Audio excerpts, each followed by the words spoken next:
buzzer beater. Got it to go as the buzzer sounds. The Roll Tide chant from the crowd. It can only be Alabama basketball. Join the Alabama Crimson Tide right here on your home for Alabama basketball. Listen to Alabama basketball all season long on 97.7 ESPN The Zone.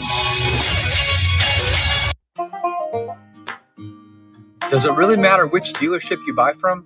Short answer, yes it does. Hello, I'm Don Wessels for Woody Anderson Ford. Before you buy, take just a minute to check out the dealership itself, because where you buy can make all the difference. Sure, customer reviews tell you what others think, and that's good. But when Ford Motor Company itself recognizes a dealer, that's something special.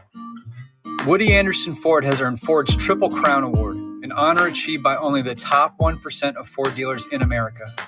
It's based on superior customer satisfaction, sales excellence, and exceptional service performance. In other words, the best of the best. So when you're ready for your next car, truck, or SUV, come see how we earned our Triple Crown status. Superior service, sales excellence, over-the-top delivery, that's Woody Anderson Ford. And we hope to see you soon. You invest in your customers with your heart, soul, and skill. Well, it's time to invest in yourself with the next generation Cat 255 compact track loaders from Thompson Tractor. After all, those who give their best deserve the best. And this machine has it all. With features that include a more powerful engine, tri-axle truck loading capabilities, a spacious cab, and a smooth ride for all-day comfort. Thompson Tractor knows how much value you place on your customer satisfaction. It's how you build your business. It's also how we build ours. Since 1957, hardworking folks like you have counted on Thompson to provide the absolute best lineup of equipment in the industry, all backed by a customer service and product support team that time and again have proven to be second to none. It's all about maintaining peak performance. Always has been, always will be. Visit ThompsonTractor.com for details. Thompson Tractor, we're here for you. When you call most roofing companies, all you'll hear is, you need a new roof. Not when you call Fleming. At Fleming Roofing and Restoration, we're focused on your needs, whether it's an easy repair or a full roof replacement. Folks around here have trusted Fleming since 1965 for all their residential and commercial roofing needs. And as the area's storm damage experts, Fleming knows all the ins and outs of the insurance claims process. Log on FlemingHSB.com to schedule your free estimate today. Fleming Roofing and Restoration. We show up.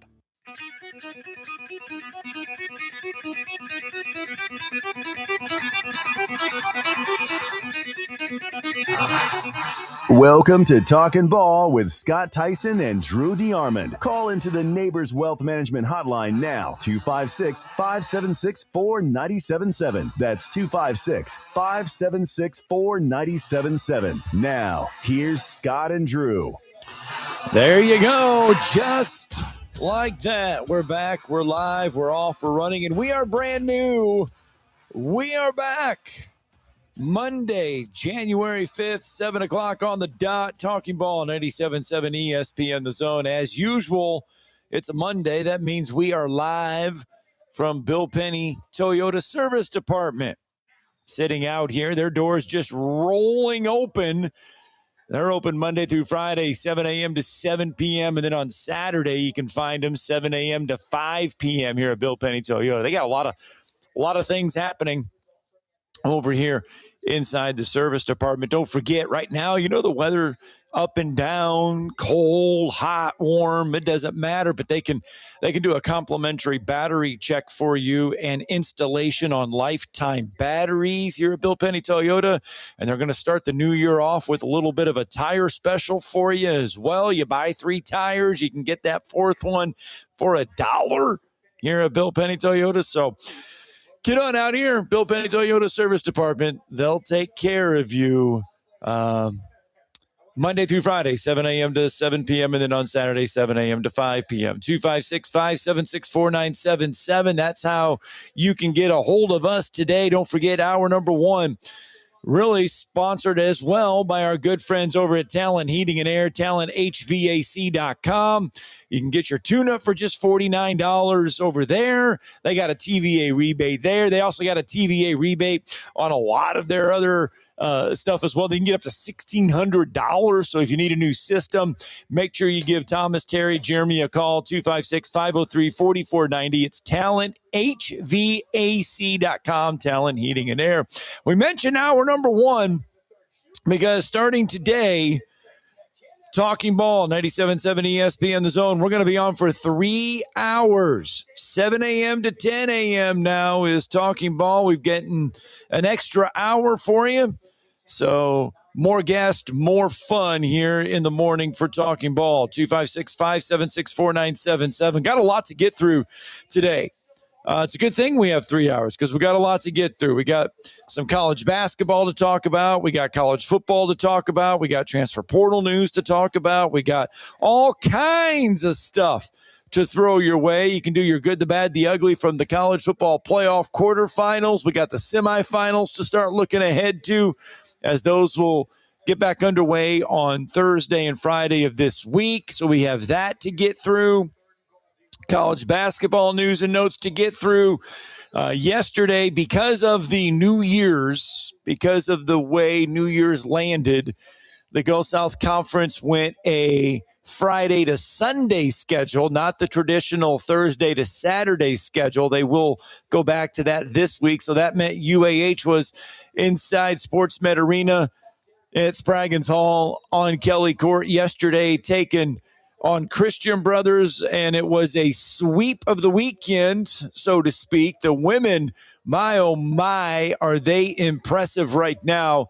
They notched their 12th straight win over Christian Brothers yesterday, and I had, on the college level, it came close to seeing something that I had never seen, and that was a team almost held with 0 field goals in the first quarter. It wasn't for a banked 3 in the closing seconds. I mean, closing seconds. UAH would have held Union or Christian Brothers without a field goal in the first quarter. They had 2 free throws. They had ended up with 5 points, but the women get it done in fashion yesterday, winning their 12th straight game, 84-41. That one never in doubt. And the men get it done over Christian Brothers yesterday, 71-56. It's their 5th consecutive win. On the men's side, Chargers 11-3, 6-2 in conference play. The women are the only unbeaten team in conference play as they are rolling, and everybody will be back in action on Thursday as they travel to Montevallo. Big game for the men. Montevallo, of course, your Gulf South Conference preseason favorites, and they're getting healthy. UAH, Montevallo, big game on Thursday. Yeah, a lot of connections with that program with Anthony Camara, and he's done a great job building it and in his style, and he's done a great job recruiting the state of Alabama, and should be a hell of a game between those two men's programs. And as you said, with the Christian Brothers, UAH ladies game, it was like the Rose Bowl. Had to kick a field goal to keep from getting embarrassed and beat 38-0. So was a little wrong about that one, but with the good, bad, and the ugly, there's only 2 good things that happened in the game. 1, it kicked off, and then 2, Ryan Williams actually showed up and caught the ball with his hands, took a shot, held on, and Connor Talty finished the season 5 for 5. Other than that, it was an absolute complete F. They did not show up. They did not play well. Ty Simpson got injured, and that was pretty much the ball game when he fumbled the football. When he should have been sliding instead of trying to dive, but hey, he was just trying to make a play. Fumbled the football when it was 10-0. Alabama was driving in Indiana territory with a chance near the end of the half to potentially make it a 10-3 or a 10-7 game. But as soon as he got cracked in the ribs and it's a legal hit, he lets himself open to that. when he fumbled.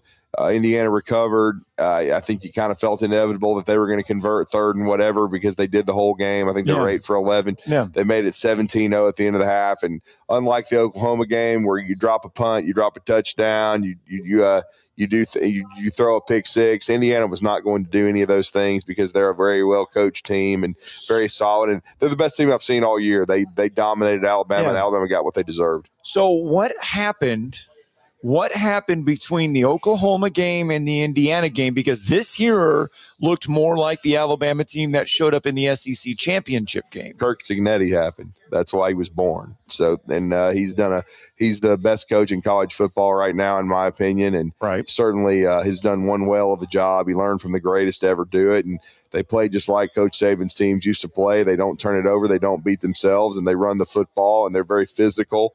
And their quarterback is, Mendoza reminds me a little bit of A.J. McCarron. He doesn't make mistakes.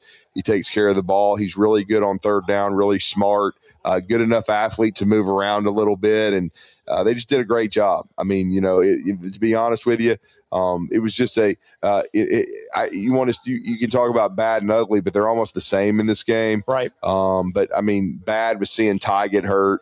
I mean, I hated that. Well, no, you do because you do. I mean, but there has been a lot that there was because of Alabama not being able to run the football and the way that the running game unfolded or lack of running game unfolded this year. There was a lot put on Ty Simpson's shoulders. He was asked to do a lot more than what he probably should have had to do. Look, I'll just go ahead and say it. You put Ty Simpson with the Indiana Hoosiers, he wins the Heisman.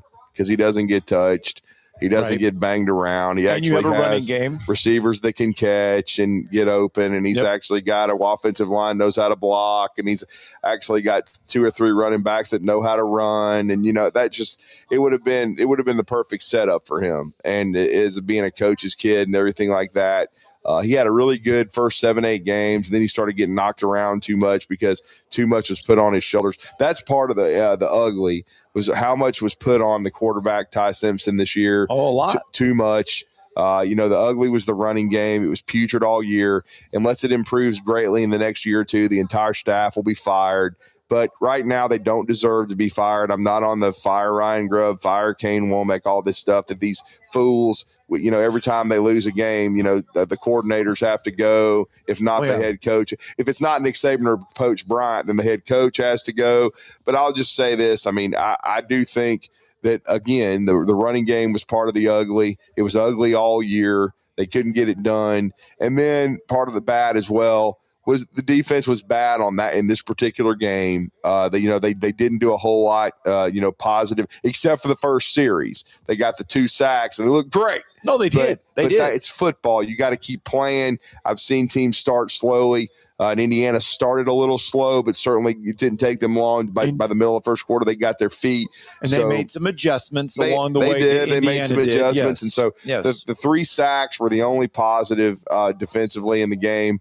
That was part of the good, but the rest of it was an ugly performance by the defense, and really, I'll just say they're part of the bad. But again, the ugly was the lack of the running game, the lack of physicality the team played with for most of the year. Now, I don't subscribe to the fact that they weren't mentally and physically tough. I don't think they were physically tough enough, but mentally they were a tough team. They wouldn't have won 11 games and won all the close games they won without being it. Right. But what they did, and look, everybody knows I've been transparent throughout the whole season. I said this team would never win a national championship. I never tried to pump it that they would. Now, I did pick them to beat Indiana. I probably would have had Alabama losing in this next round to Oregon, but I thought they could win a close game, and they've been in so many. Right. But I would just say this. I started really believing in Indiana, and I've said it on the show, when I saw them handle Oregon and Eugene. Yes. And then, I know they had to kind of escape against Penn State and Iowa. Those games were tough games on the road and stuff, but they escaped. And then when they beat Ohio State, that should have been another, the only reason, though, that I felt confident or that Alabama could win a close game against Indiana is watching Ohio State fall on their face against Miami. Right. Because so you started wondering, are these two teams that were 1 and 2 most of the year. Right. Indiana and Ohio State. Yes. Are they the two best by far?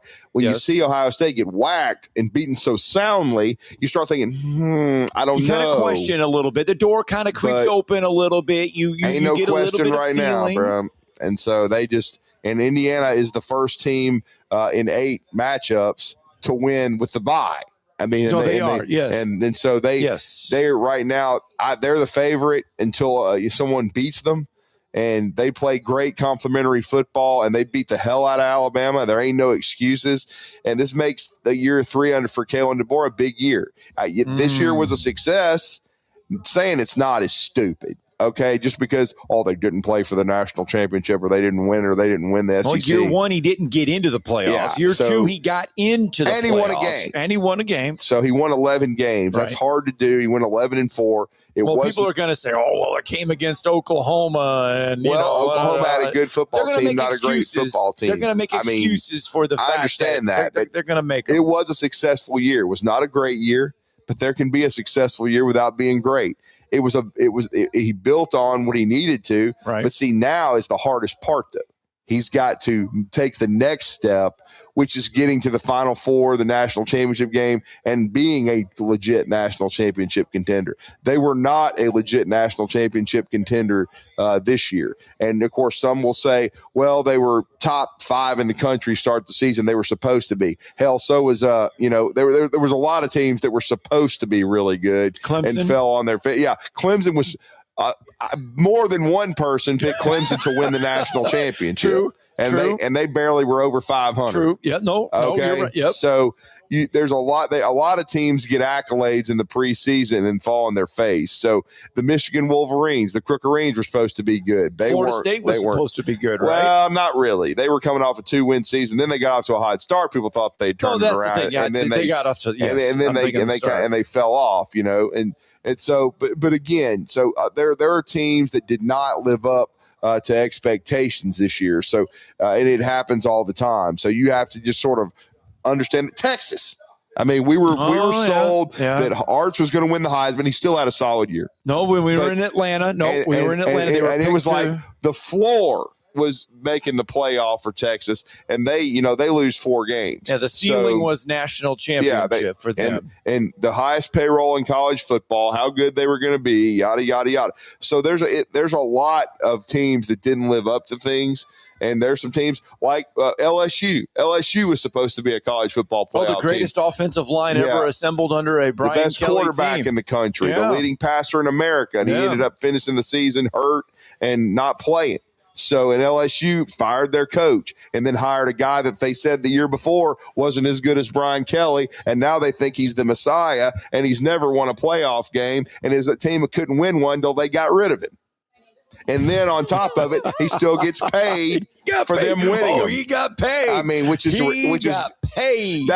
just stupid. $500,000, for going to a basketball Governor game Landry's and hugging firing Kim Mulkey. Brian Kelly, saying we got to go get us a coach that that can really win. And Brian Kelly's done more in the postseason than Lane Kiffin has. And then they're paying Lane Kiffin to not coach. They're paying him to not coach, and he gets paid. And then giving him credit like he's won these playoff games, which is stupid. They gave him credit. LSU paid.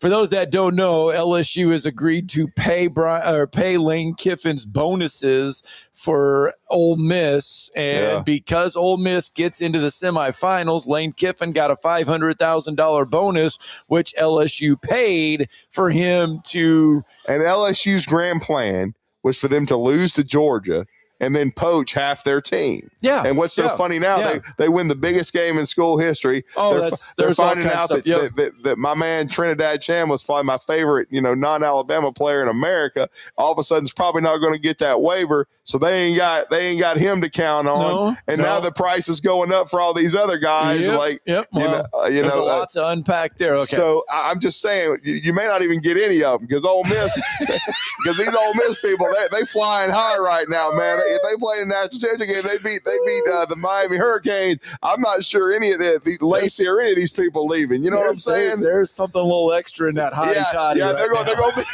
They're going to be hotty-totty, and they're going to be like, you ain't never got to buy anything ever. We're going to pay everything. There's something a little extra. All right, we got to get our first break in here. That's all I kept thinking. We'll get out to why would you leave? We'll get out to the phone lines.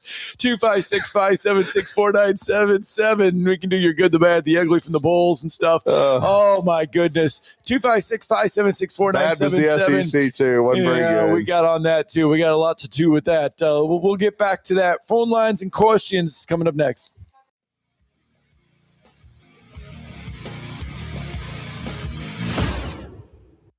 You're listening to Talkin' Ball on 97.7 ESPN, The Zone. From heirloom diamonds to contemporary jewels, Loring & Company is the place to find something truly special. Whether shopping for a diamond ring for that once-in-a-lifetime occasion or marking a milestone birthday or personal achievement with a Rolex watch, you'll find just the thing in our edit of the world's most sought-after brands, including David Yurman, Roberto Coin, Marco Bicego, and Fopay. Expect a treasure trove of the world's most unique, even breathtaking earrings, rings, necklaces, and bracelets, making choosing just one piece a challenge in itself. Loring & Company Jewelers on Airport Road. In the market for a new or used car? Look no further than Hyundai of Decatur. With a large inventory of new, used, and certified pre-owned Hyundai models, Greenway Hyundai of Decatur is here to service all of your Hyundai needs. Come visit our exceptional service department as well. With state-of-the-art facilities and a caring team of automotive professionals waiting to service your vehicle, make Hyundai of Decatur your #1 choice for all your automotive needs. Give them a call today at 256-274-0279 or visit them online at greenwayhyundaiofdecatur.com.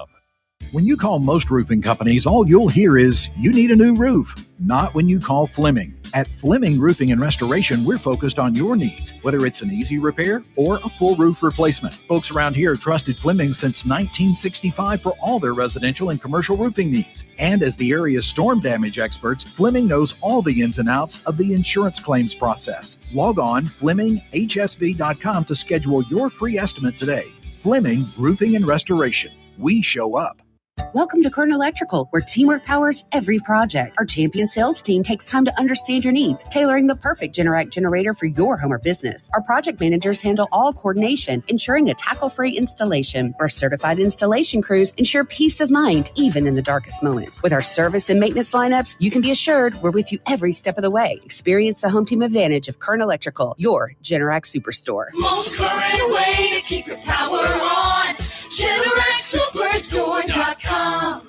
Cheering on your favorite team can really work up an appetite. When you're ready to fill up, head straight to Cheeseburger Bobby's for one of their 2 great fall specials. First, Bobby's Grand Slam with 2 fresh hand-breaded chicken tenders, 2 mozzarella sticks, cheeseburger slider, fries, and drink, just $13. Or choose Bobby's Mexicana Burger, just $9.99, or the meal, just $14.99. This week, get $50 worth of delicious Cheeseburger Bobby's food for just $25 with our zone deal. Order online at cheeseburgerbobbies.com. The Tom Abraham Show. Weekdays beginning at noon on 97.7 ESPN The Zone and WZZN TV.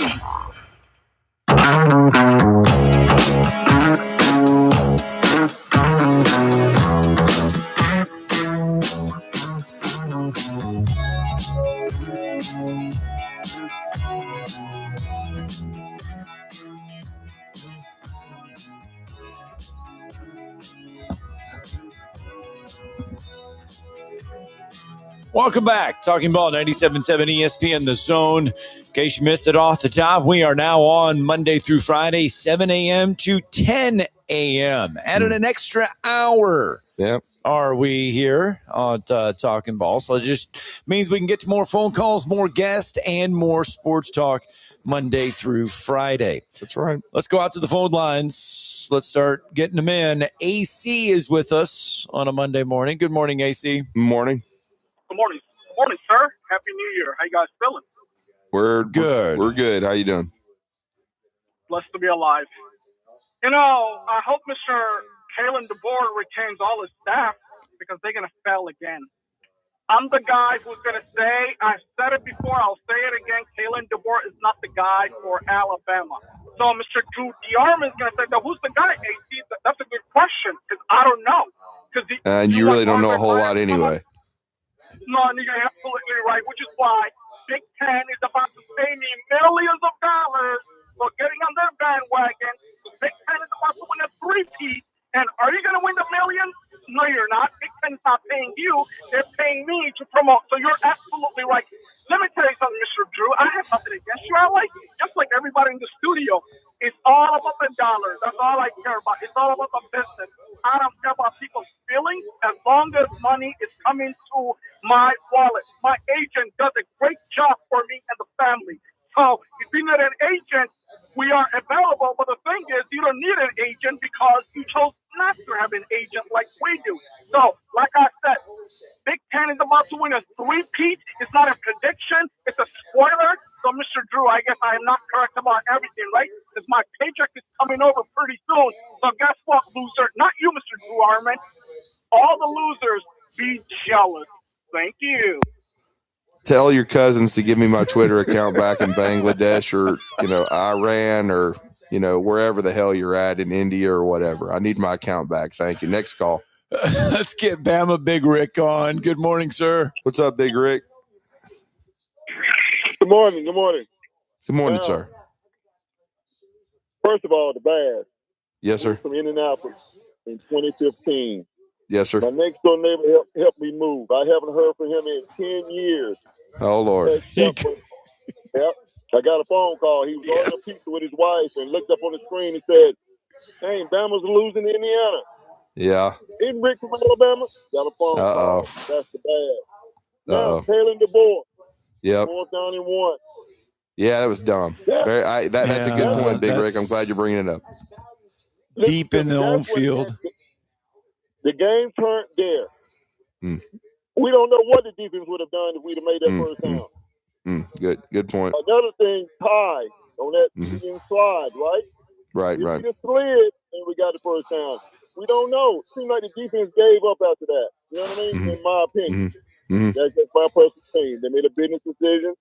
It was horrible. I got to live with it the rest of my life. But I'm roll Tide for life. Y'all have a good day. Yes, sir. Thank you, Rick. And he brings up a good point. Alabama does. I mean, Kalen DeBoer had gone for it a lot. You look at how many times. Coaching. Yes, and I didn't really mind it. I just minded how it played out. If you're going to go, to me, their best running play all year when they were effective was tossing it to 4, Daniel Hill, and getting outside. To me, you go up to the line, you quick count it, you run it, and then you have. And to me, even if you don't quick count it, you check in an extra tight end, you run it to that side, and I think you can get 2 or 3 yards. Now, I'm not saying he breaks it. I'm just saying get 2 or 3 yards and continue the drive. But once you decide not to quick snap it or bring in an extra tight end and do that, once you try to draw them off, and which that was a good idea. I mean, what if they jump? Right. Then either I thought what they were going to do is just take the penalty, move back 5, and punt it. Right. Yeah. Right. But then when you call a timeout and burn one and you come back, don't come back out in the exact same formation and run the exact same play. Now, people have told me that if Jay Lindsey, who was brought in as a tight end, makes the block, then of course Germ gets the first down. But of course he whiffed, and I don't think he's a great blocker. And I'm like Big Rick. To me, if you don't quick snap it or just bring it and run it conventionally instead of a trick play with Daniel Hill, then you just punt the ball. At that point, it's only 3-0. So you punt the ball and see what your defense can do. Right. And I just think, I just thought the whole thing, that's part of the bad. I appreciate Big Rick for bringing that up. That was botched completely. Let's get Pat from Tuscaloosa on the phone. Good morning, Pat. Morning, Pat. Good morning, guys. Guys, it looks like to me, most of our offensive linemen are bailing out on us. What I can't get over is all these wide receivers that are going bye-bye. Scott, what in the world did Scott leave for? Oh, tell me about it, Drew, please. He's not going to be one of the top 4, especially if Horton comes back. And from what I'm hearing, Ryan Williams is coming back, and he certainly was a part of the game plan. And they tried to get in the ball. And unlike Mbakwe, who said he was coming back and is gone, it's all about these exit meetings. And Mbakwe, I don't think was going to be a big part of the offense going forward. He was going to really have to, and he's going to take a pay cut. And so he decides to get in the portal. He should have stayed at DB anyway. So I think, right now anyway, Horton is slated to come back. You've got, Ryan Williams, who's a good player. And then, like I said, you have C.D. Morgan, who's coming in. I think they want to go out and get another. I'll just say Isaiah Horton type at wide receiver. They're wanting to go into the portal and get someone. And I just don't think right now that. And then you have Lottie Brooks. Yeah. So, and then if you bring in a good player from the portal, right, he's probably going to be in the top 4. That means Rico Scott is not. So Rico Scott's looking to get paid. He's looking to go somewhere and play a bigger role. So he's out. Cole Adams, who I really liked, did a solid job in special teams. He got hurt the year before, kind of fell out of the wide receiver rotation. I think he's feeling like he won't be in that rotation either. And I think Alabama's making a business decision. Okay, well, we'll pay you this, Cole, but we're not going to pay you, probably give you a big raise. And, he's a solid punt returner, but I wouldn't say he's a spectacular one. Yeah. So maybe you can Lottie Brooks it next year, or maybe you can go in one of these freshmen coming in, or maybe somebody in the portal, or even a Ryan Williams. You never know. So I think that you have to allocate your money a certain way, and I just think that's why Jalen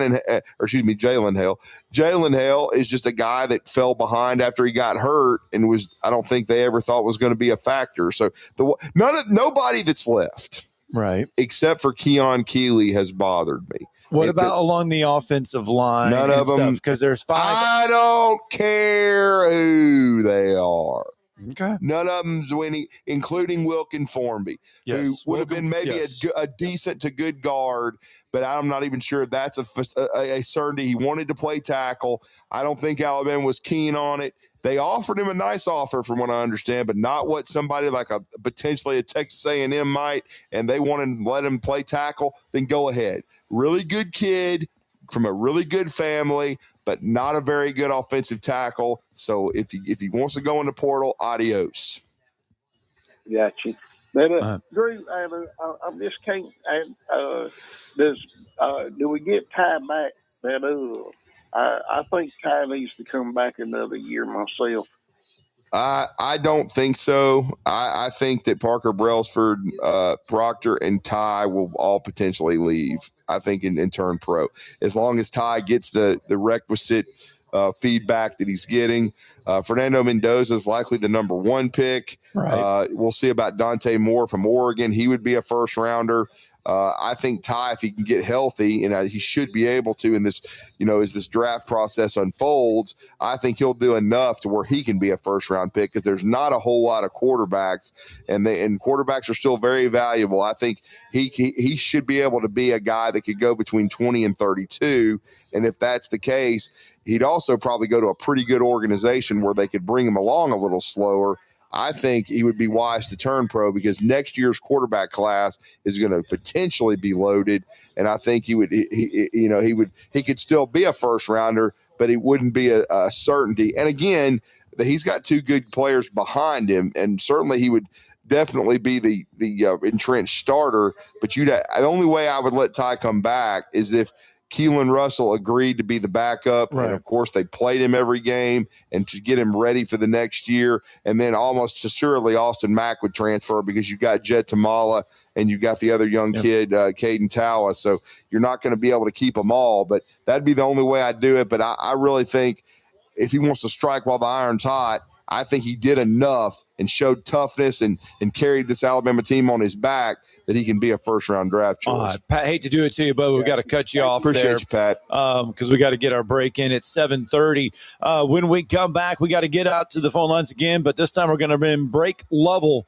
Got to talk a little SEC basketball. Conference kicked off play this weekend. Alabama impressive at home against Kentucky. How did others look? We'll let you know.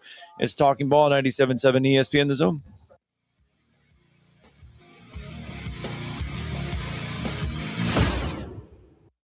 You're listening to Talkin' Ball on 97.7 ESPN The Zone. Your Fox 54 weather. I'm Fox 54 meteorologist Emily Owen. Temperatures warm into the low 60s for this Monday across the Tennessee Valley, continuing to see plenty of sunshine. Heading into our Monday night, clouds will start to taper into the Tennessee Valley. Low temperatures fall into the upper 40s for the overnight. Your Fox 54 weather, only on 97.7 ESPN The Zone. The crimson and white jerseys. Front court, on the rack, and the plunge. The sound of a buzzer beater. Got it to go as the buzzer sounds. The Roll Tide chant from the crowd. It can only be Alabama basketball. Join the Alabama Crimson Tide right here on your home for Alabama basketball. Listen to Alabama basketball all season long on 97.7 ESPN The Zone. Need tough equipment you can count on? Christopher Equipment has you covered. Whether it's air compressors, trenchers, bucket lifts, concrete tools, generators, skid steers, and more. Serving you with locations in Tullahoma, Shelbyville, Manchester, Fayetteville, and Hazel Green. Christopher Equipment. From job site to backyard, rent or buy, Christopher Equipment delivers the tools you need when you need them. Call 931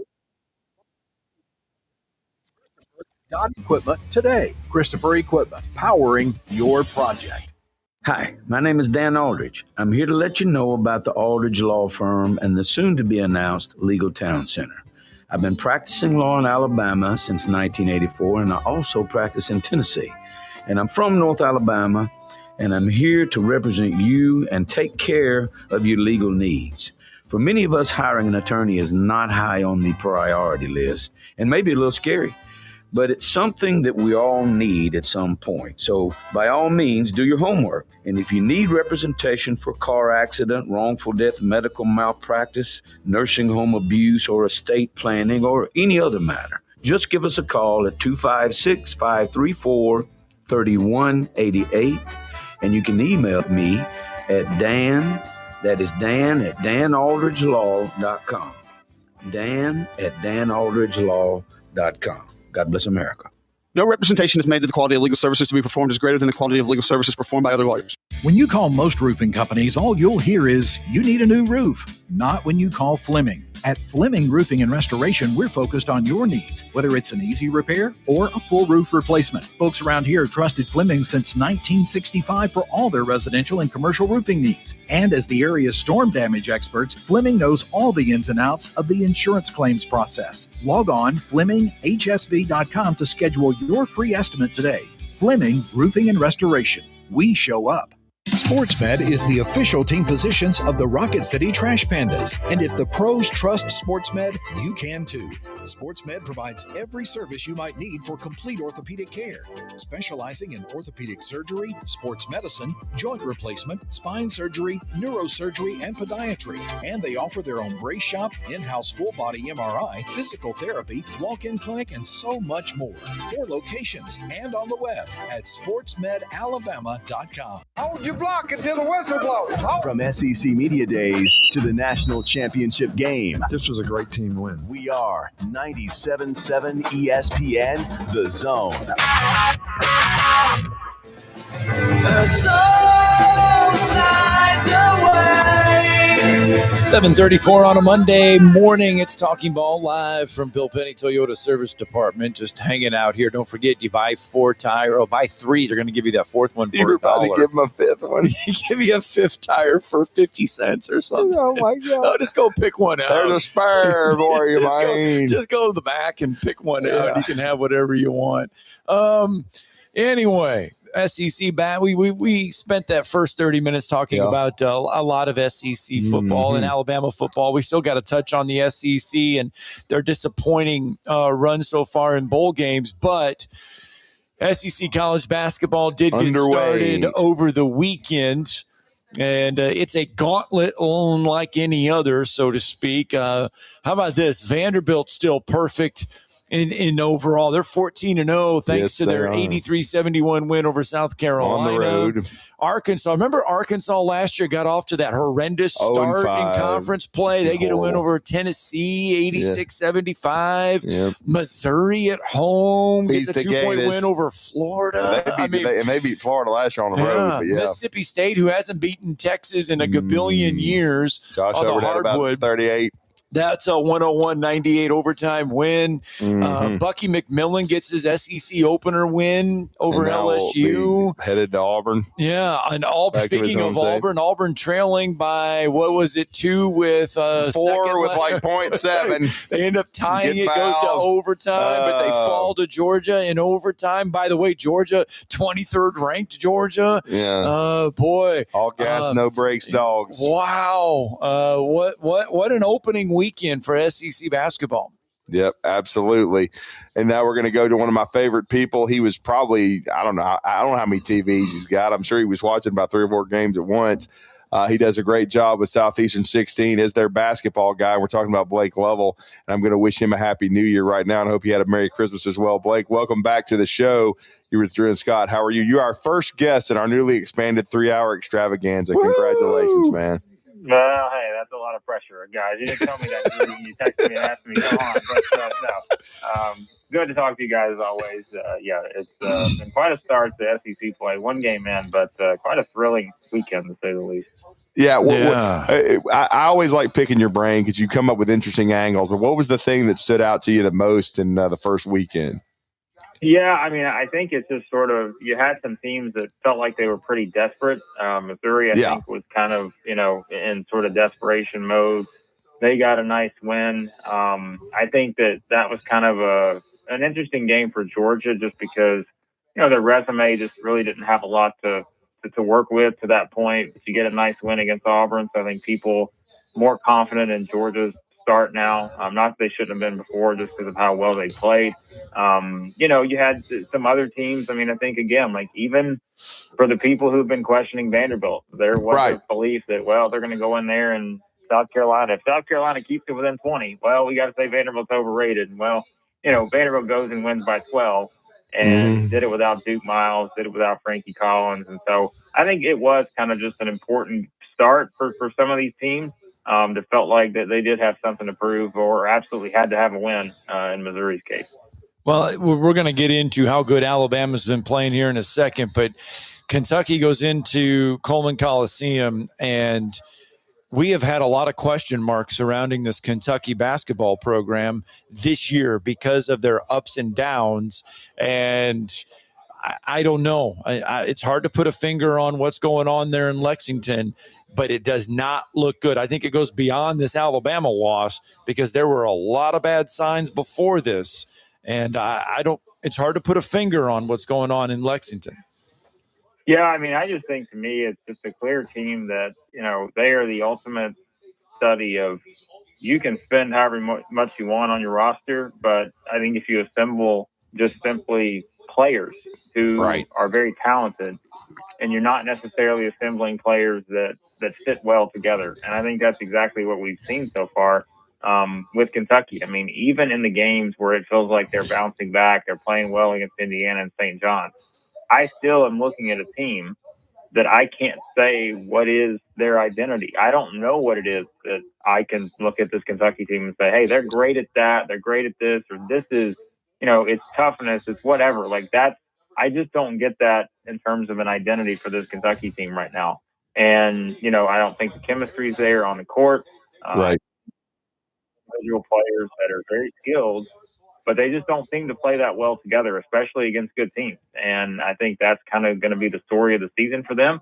I don't really think my opinion changes all that much on them coming out of the Alabama game, just because I think this kind of is what they have been to this point. It was nice, again, to get the nice 2 wins against St. John's and Indiana, but I just think long term, this is to me way closer to a 7 to 9 seed than it is a 3 to 5 seed at this point. Yeah, I just wasn't impressed with him defensively, Blake. It was my first time seeing him live, and I just didn't think they guarded Alabama all that well. And to top it all off, Aiden Sherrill got hurt for Alabama, and Noah Williamson had a game that I was not anticipating at all. I mean, if you had seen the reaction to some of us on Press Row, on the bingo card, 10 points from Noah Williamson was not on it. No, I mean, we see his name a lot in our live shows we do on YouTube in the chat, and it's not positive most of the time when we see his name thrown in there. And I think that, like you said, I mean, it's just, I mean, that for Kentucky does speak volumes, I think, because it is one where you had a guy that, came out, and again, I mean, throw him into the list of not just teams but players that had something to prove. And he comes out and just, again, has a fantastic game. And I think that kind of shows you that now that we're getting into SEC play and you have some of these guys like him, there's some other guys around the league that I think have certainly felt like they've not really, hit that level that most people expected them to hit to this point. You get a game like this, like that's huge. And I think for me, it's, with Alabama, who's already missing Bowen in this one. Bo Bowen as well, yes. And I think Alabama, and this is where I'm not saying Noah Williams is going to do this every single game. That probably shouldn't be the expectation. But I think it does kind of showcase that, for me, if we're comparing all teams equally, and it's going to be hard to do because there are going to be injuries and all that, but I think at full strength, Alabama is the best team in the SEC, and I think they're the team that has the best upside of anyone in the league. And I think it's just because, again, you have a pop-up game like this from Williamson. We've seen it before from Keaton Bristow. We've seen it before from Jemison. Like, you just keep going down the line. They've got so many of these guys. And, injuries, unfortunately, are going to continue to be the story. But, they've got enough to make up for it right now. You look at the rest of the SEC, Blake. We said it going in that Arkansas got off to a horrendous start last year with John Calipari in league play and kind of had to dig their way out of a hole. I know it's just one game, but they did get it done at home against a Tennessee program. Yeah, this Arkansas team to me just feels different, and it's like I think it's easy to say that when you have a guy like Darius Acuff that's looking like an SEC Player of the Year right now. Forget Freshman of the Year, like he's looking like the Player of the Year outside him and Phylon and Tyler Tanner. Those are to me the clear top three right now for that award if you're having it today. And I think just what he does for that team, it's just given them a spark offensively. And I think at times, in Cal's later years at Kentucky, I know he had the one team that was excellent offensively, but there have been frustrations in terms of just the offensive consistency with his teams. And I think now that you have Acuff doing what he's doing, you see the way the front courts, they've definitely played better. I think Arkansas and Alabama were two teams in the offseason we had the most questions about. We're like, hey, front court wise, like if you're saying what's the one thing that you're most curious about with those two teams, it was all about seeing how the front court developed. And now you've got multiple guys stepping up for Arkansas. And they finally win a conference opener for the first time in felt like a decade at this point. It's just been forever since they started well in SEC play. And this does feel like a team to me that just is different. And we've seen it in wins against Louisville and Texas Tech. And, got some interesting road games coming up this week, but I just think Arkansas is right there when you're picking your, SEC title contenders right now. Well, and we're talking to Blake Lovell, Southeastern 16. It's interesting you bring up Tyler Tanner because he was kind of an under-the-radar recruit. He played for our good friend Andy Blackston at Brentwood Academy. And I know he was, as a junior, was Gatorade Player of the Year in the state of Tennessee. Had a really solid year last year. He seems to have taken it up another level. Is he the kind of the motor behind this squad? I know we're very familiar with Duke Miles. He's from the state of Alabama as well. He's had quite a circuitous route. He was at Oklahoma last year to get to Vandy. He's had a good year as well. But talk about this matchup with Alabama that's, to me, fascinating, one of the bigger ones of the week. Yeah, Tyler Tanner, you mentioned it. He is just I think right now, that's the thing, is anytime you have guys who are just absolutely special nationally, like a Cam Boozer and all those guys like that, Vansa and Lindenborg, it's like, man, it's tough. But if you're just looking at pure production and what he's done this season, he's a top 10 player in the country. I don't think there's any doubt about it right now. And I think it's just, again, you look at the what he's been able to do for this team. And I think for Vanderbilt, boy, have I heard some absolutely absurd arguments as to why Vanderbilt is not as good as they are.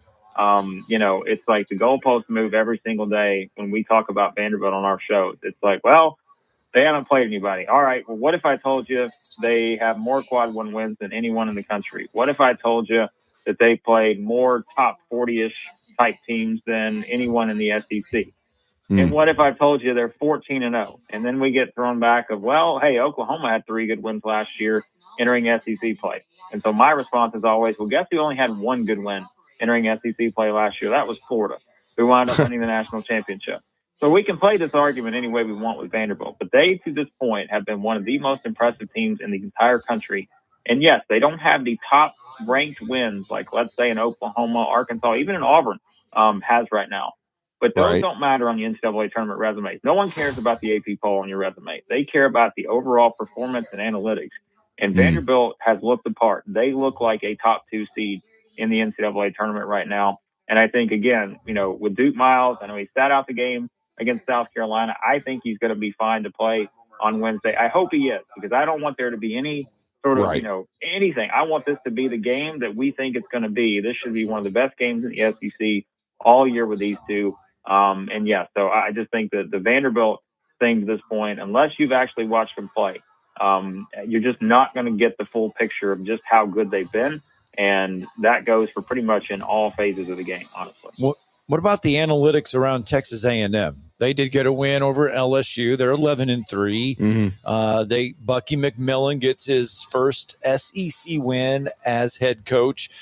What's the analytics around Texas A&M?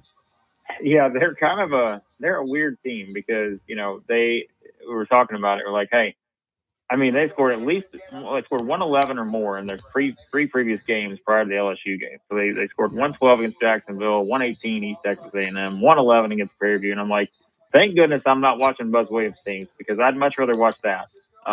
Seeing teams put up 111 plus the way that Bucky's teams have here, in a lot of, these non-conference games against inferior opponents. They come back, they beat LSU 75-72. Of course, LSU's without their best player in Dayton Thomas. He didn't play. How does that win overall kind of push Texas A&M forward? I think, and I said this after Saturday, I think the two teams to me that are going to define, does the SEC get, let's say, 10 teams in, or does the SEC get 8 teams in the NCAA tournament? I think it's like LSU and A&M. I think those are going to wind up being the two teams that are the most fascinating when it comes to their resumes, because that's the thing. That was Texas A&M's best win of the season. They had lost the 3 games that really felt like they were going to give them a boost resume-wise: Oklahoma State, UCF, and SMU. So they've got work to do when it comes to trying to build a resume still at this point. But as we always say, I mean, it's the SEC. You're going to have plenty of opportunity to do that. They're going to have a chance against some of these top teams. Of course, they go to Auburn tomorrow night. They're going to have their chances, but I think A&M still has a lot of work to do. But I'll say this, it's one of those guys, look at how these teams that are excelling offensively are playing right now, whether it's Vanderbilt, Alabama, Georgia. These teams with these high-octane offensive styles, they seem to be finding a way to get an edge on their opponents, and we'll see if that sticks moving forward. And as we wrap it up with Blake Lovell, I'll toot his horn for him. Alabama, of course, will take on Vanderbilt. It'll be a late tip, 8 o'clock on, I believe, ESPN2 on Wednesday. But I'll just tell you, everybody knows how good Randy Bennett and St. Mary's are. They beat St. Mary's by 25. They won at Memphis in overtime. They beat Wake Forest on the road badly. I believe it was by 30, 98-67. But the one that kind of sticks out to me is we just saw UCF win at home against Kansas this weekend, Scott, and they went to UCF and won 105-93. So this is a really good Vandy team Mark Byington's got, and I'm fascinated to see how they play against Bama as well. Bama's got a banged-up front court. We'll see how many of those guys they get back, but they're going to need all hands on deck. It should be a tremendous crowd, a great atmosphere at Memorial Gym, and probably the best matchup on Wednesday that we've got with Vanderbilt start and now reaching, I believe they're 11th in the country right now. They may move up even more today, but they certainly are an outstanding club, and it'll be a matchup of, really top 15 teams coming up on Wednesday. But Blake, we always appreciate the time, man. You do a great job with your intel and your tidbits. Let everybody know how to follow you guys at Southeastern 16. And by the way, got to give a shout out to Mississippi State. I listened to the end of that game. Yep. That was a great overtime win on the road in Austin. Yeah, it was for sure. Josh Hubbard coming through once again. Had all this first team all SEC talk we have over the past couple of weeks, and we have barely mentioned Josh Hubbard. He's like, wait a second, don't forget me, because a lot of people were thinking he may be the player of the year coming into the season. So, yeah, quite a performance for him. Big win for Mississippi State. And, yeah, guys, you can find all of our SEC basketball coverage daily over at Southeastern 16 on YouTube, any podcast app you use. Yeah, we're talking all about it. Of course, plenty of SEC football stuff as well here in January. So, we appreciate you guys as always. And, yeah, find us over at Southeastern 16 on YouTube. Thank you, Blake. Thanks, Blake. Thanks, guys. All right, well, let's get I thought he did a great job as the first guest on the newly expanded show. Well, he's been through it before. Yeah, of course. No pressure. We're not reinventing the wheel. No, we're not. We're just adding time. They're just giving us 60 more minutes. We had to talk. take AC as the first caller. How depressing. Oh, we're going to wrap up hour 1 of 3. Yeah. Coming up next, Talking Ball 97.7 ESPN The Zone.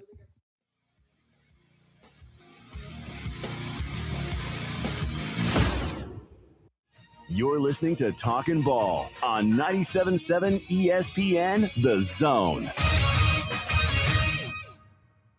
When you call most roofing companies, all you'll hear is, you need a new roof. Not when you call Fleming. At Fleming Roofing and Restoration, we're focused on your needs, whether it's an easy repair or a full roof replacement. Folks around here have trusted Fleming since 1965 for all their residential and commercial roofing needs. And as the area's storm damage experts, Fleming knows all the ins and outs of the insurance claims process. Log on FlemingHSV.com to schedule your free estimate today. Fleming Roofing and Restoration. We show up. Let's talk about the X's and O's of family entertainment. Every parent in Alabama knows the importance of being able to draw up an activity that'll get you out of the house for a couple of hours. But it needs to be affordable. It needs to be family-friendly. Above all, it needs to be fun. Now, let's talk about high school sports.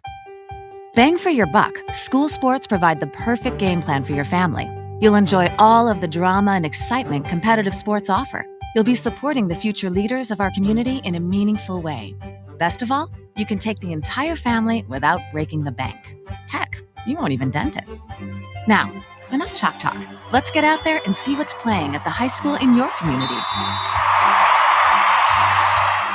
School sports. Good for our kids, good for our community. This message presented by the Alabama High School Athletic Association and the Alabama High School Athletic Directors and Coaches Association.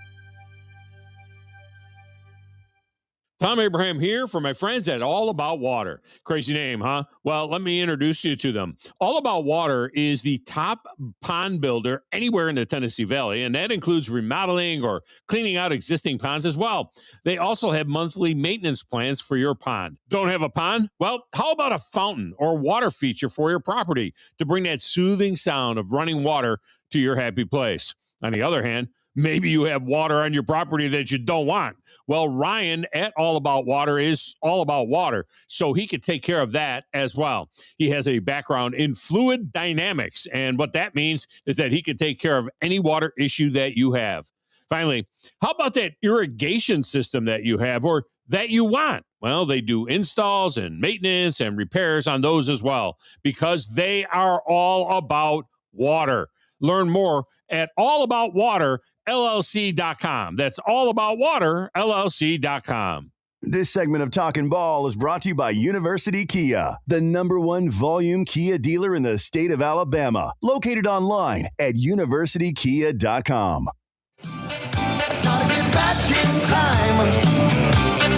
Let's get out to the phone lines. Talking Ball 97.7 ESPN The Zone. We think Jake's on the phone. Jake. What's up? What's up? How y'all doing this morning? Doing good. Well, man. How you doing, bud? Man, guys, I don't even know where to start. First of all, when you do something like y'all were talking about a while ago, yeah, going for it on your own 30, against the number one team in the nation. Right. First of all, you look stupid. You look like you're out coached. You look like you're just bottom, high school team out there. First of all, I don't understand what that decision. It just blew my mind. I don't understand. And then you get to talking about the play calls and the selections and running triple reverses and I just don't understand, guys. What the issue is? Like, I'm so frustrated with Kane Womack. When we got there at the end of the game, when you have to stop somebody and then you let them just get behind you and just so it just makes what do y'all think about the defense? And when it's top-notch competition, have we not just been made to be fools? Look, I'll say this. I think the defense was had been really solid. Yes, Indiana's front was really good. Indiana, and I knew Indiana was really good on the line of scrimmage. They're even better than I thought. I mean, their running game was good going in, really good going in, and I think their offensive front really. I'll just say this: Indiana felt like they had a lot to prove, and they did. I understand that. And I think they played at, but they've been playing at that high level, I think, all year. But I really think they felt like they had something to prove in this game because it was Alabama. And I think they flexed a little bit. And there's a lot of people, when you watch that game, that'll sit there and say, that felt like an Alabama team of old. You watched Indiana and Kurt Cinetti's reactions, the way he looked on the sidelines, the way the team played, it felt like that big snake, that boa constrictor where they just took the air out of you and took the life out of you and everything. That's what Indiana did to Alabama. Yep. Well, guys, before y'all go, when it comes to the portal and everything, and people keep talking about what should Ty do. Ty can sit there if he wants to. Keelan Russell is probably one of the best players that's ever come through Alabama, and I just see potential in him, man. Heisman Trophy winner in a couple of years. Ty can stay if he wants to. He's gone, guys. He's not starting next year. All right, there you go. Thank you, Jake. Thanks, Jake, for the phone call. Yeah. You don't agree with that, do you? I can see by the look. I mean, I do think Keelan Russell is a great talent. Right. I mean, but I'm not ready to build a statue of him yet. I've seen a lot of great things, and the Ty Simmons situation is one that I think that Ryan Grubb and Kalen DeBoer will handle, and we'll see what go in the next few days. Hour 2 coming up next. This is Brent Musburger's VSiN Action Update on 97.7 ESPN The Zone. Drivers who switch to Progressive have an annual savings of nearly $750. Progressive.com. College football playoff semifinals this week. Thursday, the Fiesta Bowl at State Farm Stadium in Glendale, Arizona. Miami laying 3.5 against Ole Miss. In the Peach Bowl Friday at Mercedes-Benz Stadium in Atlanta, Indiana laying 4 against Oregon, 46.5. The total. Falcons close out the season with a win over the Saints, and that gives the NFC South title to the Carolina Panthers, who'll head to the playoffs against the Rams in a wild card game Saturday as a 9.5-point underdog. College basketball coming up today. Alabama State, a 1.5 road favorite at Arkansas Pine Bluff. The total, 163.5. For more, go to VSIN.com. Mike Sennett, 97.7 ESPN The Zone. I'm here with Stan McDonald of Jacob Title. Stan, I've heard that every real estate closing at Jacob Title is a very big deal. Why is that? Wes, I'm reminded of a very impactful statement that I heard from Coach Gene Stallings years ago when he talked about big games and little games. He said he didn't like that comparison. He says, because try losing one of those little games. And if you ever do, it ends up being the biggest game all year long. Well, it's the same thing with real estate closings. Every game, every closing is a very big deal at Jacob Title, because when it's your closing and your contract on the line, it's a very big deal, and we understand that at Jacob Title. So it sounds like whether your client is a first-time residential buyer or a multi-million-dollar investor, they can expect your A game. That's exactly right. As a matter of fact, when you bring your real estate closing to us at Jacob Title, we understand it's all about trust and confidence. And when Stan McDonald tells you that a chicken dips snuff, you can look under his wing for the box. And like Beebs likes to say, there's no doubt about it. WZZN, Union Grove, Huntsville, Alabama. 97.7 ESPN The Zone. SportsMed is the official team physicians of the Rocket City Trash Pandas. And if the pros trust SportsMed, you can too.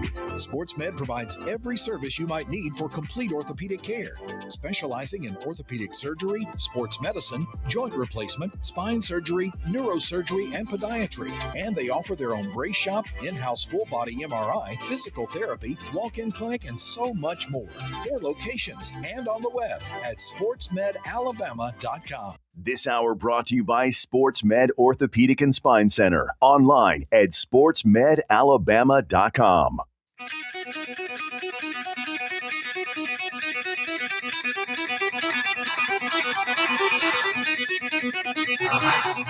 Welcome to Talkin' Ball with Scott Tyson and Drew DeArmond. Call into the Neighbors Wealth Management Hotline now, 256-576-4977. That's 256-576-4977. Now, here's Scott and Drew. Indeed. Sportsman Orthopedic Surgery and Spine Center helping us, Talking Ball, get started with hour number 2, 256-576-4977. That's how you can get a hold of us. 256-881-5151 if you want to get a hold of Sportsmed Orthopedic Surgery and Spine Center, the official medical providers for the UAH Chargers, which has a home here on 97.7 ESPN, The Zone, sportsmedalabama.com. Thank you to them for helping us get started here with hour number 2. Phone line's back open, so if you want to get your good, the bad, the ugly in from the Alabama-Indiana debacle, feel free to do so, or the rest of the SEC, because it has been a topic of conversation is with the bowl games right now, is that the SEC has underperformed. Underperformed is the key word, with Alabama losing to Indiana. The rest of the games, you look, the SEC heavy favorites in a lot of their bowl games. 2-7, they're 4-9 overall, I believe, is the SEC in bowl games right now. And a lot of people are saying, look, here's the deal. Back before NIL was legal, the SEC was kings of finding ways to make it happen. And now that everybody's on an equal playing field, the SEC may not be as dominant as it was once before. Well, right now it works in cycles, and certainly I think the SEC is still the deepest league, but the postseason was not great. But I don't really put a whole lot of stock in the postseason. Only thing is the playoff, and right. and I think that's important. And then of course and you know how many teams you get in said playoff and how your regular season looked. And I thought it was a good regular season, really good actually for the SEC. When a preseason number 1 team in the country like Texas ends up with 4 losses, you know how tough the league is. And it was tough, no doubt about it. But by the time you get to bowl games and you have all these opt-outs, either for the portal or for the NFL and things of that nature, or coaching changes, we had several in the SEC this year, then again, it's not going to be an accurate gauge of the conference. Now, if the Big Ten goes on to win the national championship, Indiana, obviously the clear favorites right now, the way they're playing in the playoffs, is the Big Ten, because that's 3 straight national championships for the Big Ten. It would be. Have they supplanted the SEC as the best football conference in America? The top of their conference would be the strongest. That doesn't mean their league is the best from top to bottom, but certainly you'd have to give the Big Ten the edge with 3 national championships. But I don't think it's a big edge by any stretch of the imagination, because you've got, Rutgers and Northwestern and other pukes in there that, aren't very good at all. So, I mean, hell, John Summerall puked what a puke program that Northwestern's got, and stick that up your rear end, Mike Wilbon, is, they destroyed Northwestern. But I'm just saying, I don't think that I do think the top, right. the Indianas, the Ohio States, Oregon still alive, no doubt about it. Even your Hawkeyes, who beat Diego Stupid and walked him off just like he was basically Jalen Milroe, even though he played better than Milroe did in his last game, but he still just got Iowa's defense for the most part did exactly what they were supposed to do. But that was a good win for the Big Ten, because Vanderbilt was a good team. Yes. And Iowa was, I think, in that top 4 or 5 in the Big Ten, and to beat them head to head. And Vanderbilt only had I think Eli Stowers was the only one that opted out. No, he did. But by the way, that was Iowa's first win over a ranked opponent in almost 4.5 years. Yeah, since last time you probably were in the donut place in person. So it's we need some of those. And so that's what I'm saying. It's been a minute. So we're not getting any of those for a while. But see, so you got to give Kirk Ferentz credit in Iowa. And I did. I watched a lot of that game. I was like, I got to give Iowa credit. They were able to throw and catch. They ran it well enough. Vanderbilt didn't. I got a lot of vibes of how Vanderbilt played about how Alabama played against Michigan. It just seemed like something was missing. Yeah, they just weren't. And you got to give Iowa credit for winning that game, and that gave another feather in the cap to the Big Ten because Iowa was a good team. And then, Penn State, we had one of our listeners, when we started off the show, we were talking about teams that underachieved. Penn State definitely underachieved. They were supposed to be a sure playoff team and a top 5 team in America. Started out number 2 in the preseason AP poll. But even they had a moment where they almost beat Indiana. Okay. Yeah, they did. So I do think they have a really good league. I don't think it's as deep as the SEC, but if Oregon or Indiana, and one of them will play for the national championship, okay? If they win 3 straight, you got to give a slight edge to the Big Ten. I'm not going to sit here and be disingenuous, but while I don't think it's as deep a league as the SEC, the top of the league is going to be better right now because I don't think the SEC had a great team this year. I even said that. I mean, we all thought Georgia may have turned the corner, and then Trinidad Chambliss said, Hold my beer. So I tell you, that was a hell of a ball game. That was a great game. And I mean, and you saw just 2 warriors going at it. I'm talking about in Trinidad Chambliss, who looks like the second coming of Archie Manning. And then you watch a competitor like Gunnar Stockton, who he's never going to be a guy to me that's going to be a high NFL draft pick. He'll get drafted. I'm just saying he's not going to be a first round, but he's jumping around. He's getting shellacked and he's making plays. I mean, you can see why his teammates love him. Yes. Okay. Because he's such a competitor. You can see why they chose him over Carson Beck. Oh, yeah. I mean, I'm just saying. That was the choice. It was Carson Beck. He was, I guess, efficient in Miami's win over the Sucks. But he still didn't impress me that much. What impressed me, and the reason Miami won this game, and trust me, I had about as brutal a weekend as you could have. I went over. I got the Oregon one right, though. I didn't win any of the damn I got the Oregon one right. I said Oregon. I sucked. I said Oregon. Because, I mean, I thought that Ohio State would soundly beat Miami. The only caveat I said was, but if they couldn't block their front 7, they could be in for it. Right. And they couldn't. Ruben Bain dominated. I mean, he's a monster. And then Mario stuck to the plan. They ran the ball well enough. He didn't depend on Carson Beck. And Fletcher's a really good back. I mean, they got a good formula going now, and they could beat Ole Miss and play for the national championship. But I'm going to be rooting for the Rebels just simply because it's just an amazing story, and I hate Lane Kiffin. Oh, I think it's so great. I think all the storylines still now Lane will find game. a way to get on TV and take credit for it because he's a narcissistic prick. Well, remember, at the last minute, he was debating whether or not to go to the Sugar Bowl. He was debating whether or not to go, and he had supposedly, according to stories, he had reached out to ESPN.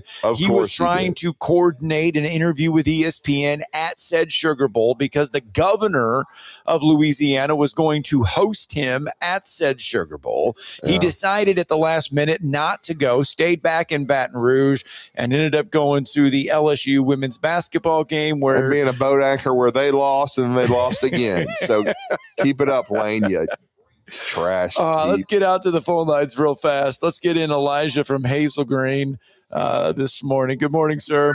Morning, Elijah. How you doing, buddy? I'm good. How are y'all? We're doing well, man. How are you? Good. I like Kalen as a coach, but I think somebody needs to tell him and his staff that he coaches at the University of Alabama now. I don't understand why we have 5-stars sitting on the bench while we have other dudes dropping the ball. I don't understand why we have to motion 4 people every play and wait till the play clock gets to 5 seconds every play to snap the ball. Everything he's doing is just it's what a Pac-12 team does. It's not what an SEC team does, and I'm sick of seeing it. It's ridiculous. Point made. Thanks, Elijah. Appreciate it. All right. I mean, what do you think? I mean, that you need to let the guy coach and stop comparing him to Nick Saban, because it's just like when I was growing up, if we just had Barr, he'd have done this, and and Coach Bryan had done that, and we'd have won this game. Nick Saban is never coming back. And I understand some people don't like the style of football. They call it Pac-12 style. But let me ask you a question, Scott. Okay. If you're Kalen DeBoer and you went to the national championship game in the last year of the 14 playoff, you had to have done that. And there's no way you can win championships on any level of football, and he's won championships, right, and he's played for a national championship, albeit they got whipped by Michigan, and people want to bring that up, but he beat Texas, the great hook 'em horns, right, and he beat Dan Lanning, who's some people think might win the national championship this time. Beat him twice. He's beat some really good coaches. You can't do that without being physical. All right. So do they need to get more physical? Yes. And the biggest thing they got to fix is the running game. But it started declining last year and it hit the bottom this year. So what do you say to the fact that it's not just a 1 year thing with Kalen DeBoer? This is a 2 year thing. They've got to fix it. I mean, or he won't be here. That is the biggest thing. He has to fix the running game. And, a guy I'd really respect, I'm going to give him a shout out on here. He's been on the Tider Insider board for a long time. I contribute there, and he has his own website, tidefans.com. He's worked in the newspaper industry. He's from North Alabama. His father was a team doctor for Coach Bryant, Jess Nicholas.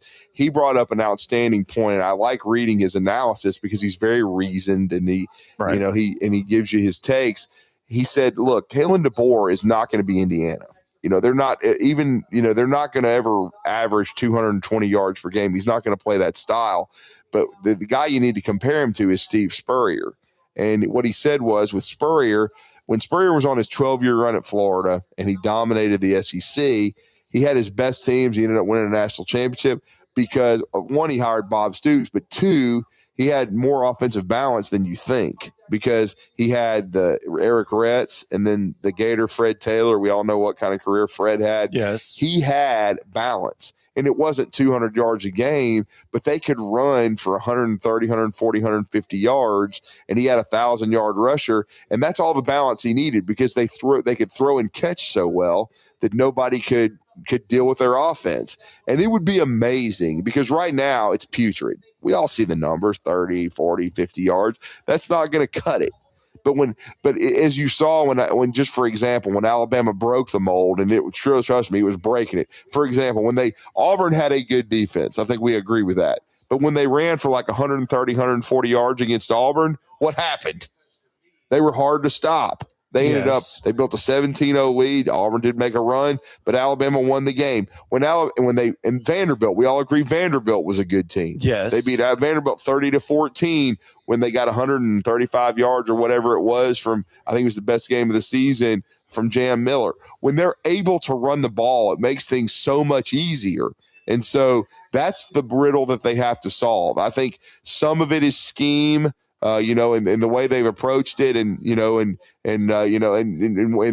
design, but I think a lot of it too is bad fits for the scheme. I think the offensive line, there's been a lot of square peg, round holes type guys. So they do need to make some schematic changes, but I think a lot of it is personnel. They've got to get, their type of lineman in there. And now going into year 3, this is what makes it so big with the transfer portal and recruiting and high school and all that. These need to be your guys. So that improvement better happen in year 3 or they're all going to be in trouble. 504 yards. I understand that. Yeah. 504 yards. Jam Miller's total this year. Yeah, and that's just not going to be good enough. That's the leading rusher for Alabama on the season. And then last year, I guess it was Milroe. I guess he was up 700 near 800. So, and they ran the ball a little bit better. But you've got to – but the tailback still mostly struggled. You've got to figure out a way to generate a running game and really more out of the tailback spot. Because I know Keelan Russell, if he's the quarterback, even if it's Ty certainly is a good athlete. He was a good athlete this year. But Keelan Russell, even Mac, we saw Mac, for half the bowl game. Did you like him? Did you like the way he played in the role? I know he did okay. His back was against the wall. He comes into a bad situation. I didn't think he did bad. I mean, he made a throw that Ty can't make. He made a throw up the sideline for about 30 plus yards to Jerm Bernard. And I think that's another part of the offense that I'm talking about scheme that they have to fix. They've got to be able to make more big plays down the field. Right. They've got to be able – the one weakness in Ty's game, even before he started really getting banged up, was the inability to complete the deep ball. Now, maybe that with another year of experience, that could improve for him. But I do think as far as arm talent, from arm strength perspective, that watching Austin Mack and the little limited stuff of Keelan Russell, both of them didn't play a lot, but you could see they had bigger arms and more arm talent with the potential to throw the ball with more verticality. So we'll see. But I mean, I just think a lot of it, though, you've got to get your kind of lineman in there, but then you have to have the kind of spring. You have to commit to the running game. But I'll say something to defend Ryan Grubb, because everybody's pretty much throwing him under the bus when everybody thought he was the missing piece. That's all we heard all summer. Oh, Lord, they got Grubb back. It's going to be the missing piece. They can win a national championship. I'll just say this for Grubb. Did I agree? For example, Big Rick brought that up in the first hour. I did not agree with the way they approached, that fourth down call. And some of the calls I didn't agree with. But I will say this. Ryan Grubb, his background is as an offensive line coach. I've never talked or met or seen an offensive line coach that didn't like to run the football, okay? Because that's just part of the game. No offensive line coach wants to throw it every down. It's an identity issue. It's an identity. It's a pride factor. And the way Brian Grubb is wired, as intense as he is, he wants to run the ball. And I think that's part of the reason he came down from the booth and during part of the latter half of the part of the season, because they weren't satisfied where the offensive line was. That's why I still think Alabama is going to make a 2 or 3 coaching changes, because I think I'm not talking about the coordinator level, so to speak, but I'm just talking about, offensive, defensive line. I think the 3 biggest areas of concern for me, and if you want to say a 4th, I can give you 4. I did this on BAM's radio yesterday, but it's offensive and defensive line play first and foremost, because it's a line of scrimmage game. You got to win the line of scrimmage to win games consistently. That's what Nick Saban did, Coach Bryant. In the annals of football, that's what you got to do. So I think, no question, they've got to fix the offensive and the defensive lines. To me, I would make changes at both spots. I don't know if Alabama will, but that's what I would do. And then special teams, the last couple games they were better, but they still did not get enough out of that group. So I would make a change there. And then if as long as it didn't affect Xavier Crowell, who's already going to be on campus and who's a freak, or excuse me, I guess maybe he might not be. I may need to double check that. He may be coming in June, but he's a freakazoid. But as long as he didn't have a problem with letting Robert Gillespie go, then I would make a change at running backs coach. And who knows, Derek Nix, who, it's interesting, he's been hired at Alabama, but they haven't announced his title. Right. Maybe he's running backs coach, so we don't know. But those are, to me, the 4 biggest areas of concern: offensive, defensive line, special teams, and running backs for me for Alabama right now, coaching-wise. All right, 8:18, got to get a break in. Oh, by the way, Ross Dellinger letting us know that Trinidad Chambliss and Ole Miss have agreed to a new deal. Pending a waiver, I guess? Yes, contingent on him having his eligibility waiver granted. They're hoping. Well, he's not going to play for Lane Kiffin, the loser. Good grief. They're hoping to have resolution this week for a Please give him the year back so he can drop 400 yards on LSU. I would live for it. Well, we got to live for a break. We'll get one in right here, Bunch right of now. maggots. 256-576-4977. You can join us for a few minutes on the other side. It's Talking Ball at 97.7 ESPN The Zone.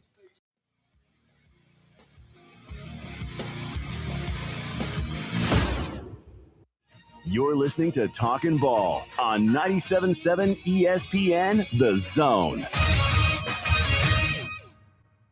The crimson and white jerseys. Front court to the rack and the plunge. The sound of a buzzer beater. Got it to go as the buzzer sounds. The Roll Tide chant from the crowd. It can only be Alabama basketball. Join the Alabama Crimson Tide right here on your home for Alabama basketball. Listen to Alabama basketball all season long on 97.7 ESPN The Zone. From heirloom diamonds to contemporary jewels, Loring & Company is the place to find something truly special. Whether shopping for a diamond ring for that once-in-a-lifetime occasion or marking a milestone birthday or personal achievement with a Rolex watch, you'll find just the thing in our edit of the world's most sought-after brands, including David Yurman, Roberto Coin, Marco Bicego, and Fopay. Expect a treasure trove of the world's most unique, even breathtaking earrings, rings, necklaces, and bracelets, making choosing just one piece a challenge in itself. Loring & Company Jewelers on Airport Road.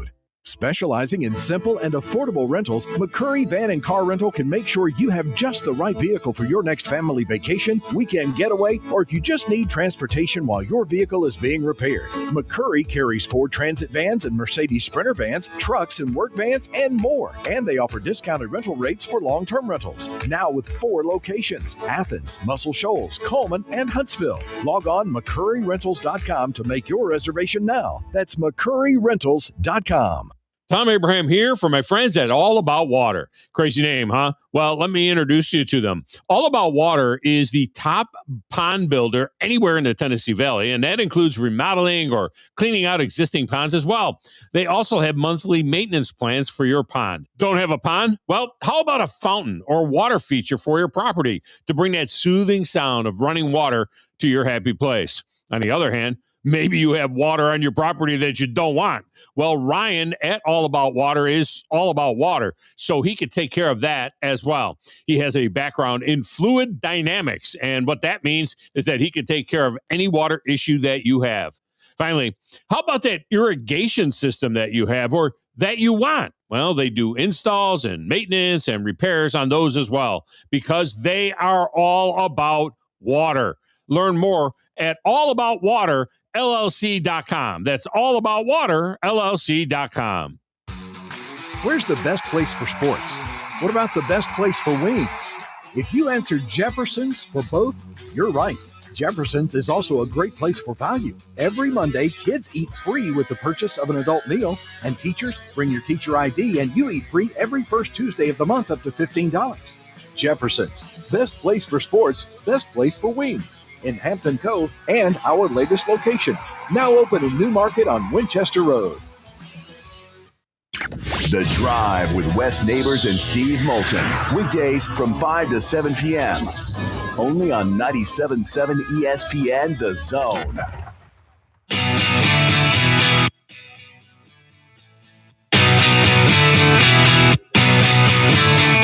I'm American made, but like Chevrolet. Welcome back, Talking Ball, 97.7 ESPN The Zone. Scott Tyson, Drew DeArmond. We're just sitting here at Bill Penney Toyota Service Department. They're taking care of a lot of vehicles today on a Monday. They can take care of your vehicle Monday through Friday, 7 a.m. to 7 p.m., Saturday, 7 a.m. to 5 p.m. They got all kinds of things going on. We mentioned it. You buy 3 tires, you get that 4th one for $1. They also got battery specials as well. Protect your plans with a free battery health check. You can do that when the heat's on, the batteries can fail. Same way with the cold. 256-576-4977. You can join us as well on the phone lines. They're wide open right now. We mentioned Trinidad Chambliss. He is going to be a big factor in the college football semifinals, which, by the way, all 4 of the teams, all 4 of the head coaches yesterday was not yesterday, Saturday. Got to go back to Saturday. They had their conference calls. Mm-hmm. Did all 4 coaches remaining in the college football playoffs. They had that on Saturday. Miami Ole Miss will play on Thursday. That one will get underway at 6:30. There in State Farm Arena, Glendale, Arizona, the Fiesta Bowl hosting that one. And then just next door to us in the Atlanta, the ATL, Indiana, Oregon. That's going to be a 6:30 start on Friday. So Thursday and Friday are your college football playoff semifinals. By the way, Miami's a 3.5-point favorite right now. Indiana, a 4-point favorite. That one is a rematch from earlier in the year, which you said was the game that impressed you the most about Indiana when they go to Eugene, Autzen Stadium. They knock off the Ducks there in impressive fashion. That really turned the table for you. Those are your 2 semifinal games. Yeah, and I know we've got one of our esteemed callers on the line. I believe he's still there. I'm sure he's very opinionated on what happened on this past Thursday when Alabama fell flat in the Rose Bowl against Indiana. And by the way, a good SEC Shorts is up, the Daniel Moore painting of the Rose Bowl. So that will be a very interesting. It's basically an Indiana touchdown. By the way, I'll say this, though. You know what? They did get a lot of rain in Pasadena leading up to that Rose Bowl, but that field, I told you that field would be immaculate. Yeah, it held up very well. I heard the bathrooms and the concession lines and the rest of it wasn't immaculate. A lot of that may not be pretty with the Rose Bowl. Yeah, but I heard the view was great if you could ever get to your seat. But the view is fantastic and the field is fantastic. Yeah, Other than that, it's toilet. Let's get to Bama Bino real fast. Exactly. Good morning, sir. Morning, Bama Bino. Good morning, guys. I hope all of you are well. I don't know if did you go to the game? Thank goodness, no. No. I took one for the team, and I appeared on the show we love here. We carry it each and every morning, the Chuck Oliver Show, and they asked me to appear on Friday, the day after, during the second half. And Heath Klein is the producer, does a great job for Chuck, and he said, "Hey, do you have 10 minutes for Chuck tomorrow morning?" I said, "Sure, we can sponsor it by Greyhound bus." And he's like, "Are you coming back tomorrow?" And I said, "No, that's for the assistant coaches that need to go." He goes, "Oh, okay, I got it." If I'd have knew that I'd listen. I like Chuck. I really like his does a great job. No nonsense approach. Mm-hmm. Well, guys, look, I know a lot of people, when they hear what I'm going to say, I know, and other callers, you say, "Oh, Saban ain't coming back." That's not where I'm coming from. I know he's not coming back. Right. But I'm talking about Doug Barfield level when he was at Auburn in the early 80s. I'm not looking for Saban. He ain't coming back. I'm talking about simple learning how to block players. If you can't do that, you can't beat anybody. And we never fixed it all year. They had coached them how to block. And if you can't block, you can't throw. And you can't throw the ball down the field, you got time. And, guys, I'm just so disappointed. Just a couple more things. You know what? I've always said, Grubb calls plays in a box. It's going to be to the weak side, and all you got to do is string the play out, and the sideline will make a tackle. It's that simple. Now watch them. I've rewound them and watched them and counted them. But number two, if you just put the TV on mute and you look at the players on the sidelines and just focus on, just look at how they look. They don't look like the coaches don't look like they know where they're at. It looks like somebody blindfolded them and put them on a plane in a rocket ship and put them up in Mars, and they don't know where the hell they're at. The guys are not organized. It starts with coaching football. It's individual technique, and it's got to be. If you don't do that, start with all this fancy stuff don't matter. You've got to learn how to protect your quarterback. It's a world's wonder. Ty Simpson is not in a straitjacket somewhere in surgery, paralyzed. He was a warrior this year. I mean, he got beat up. Yeah. And he deserves the Nobel Peace Prize for even breathing. And football's coaching, and that's called teaching. And they're not doing that. And I'm ready for Grubb page to be over. And I know you know that. But let's see if he'll fire some of his friends and fix it. We got to have an offensive line coach. Sam Pittman might not be a good head coach, but he knows how to coach offensive line, and that's the first call I'd make. I mean, he ain't gonna do no work. But anyway, guys, I'm confused. But I love you guys, and I'm just totally confused. But love you, and y'all have a good. Thank you, Bama Bino. Appreciate the call, man. He's frustrated, but Drew, okay. I'll just say this: if you took the pulse of 100 Tide fans right now,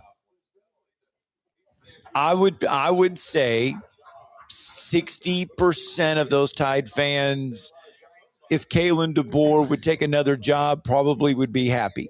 Well, I'd say if you're on a message board, it'd be about 90% of them. Of course, you think most 90% of them, out of 100? when you spell 90? football F-U-T-B-O-L, it's not very good. Right.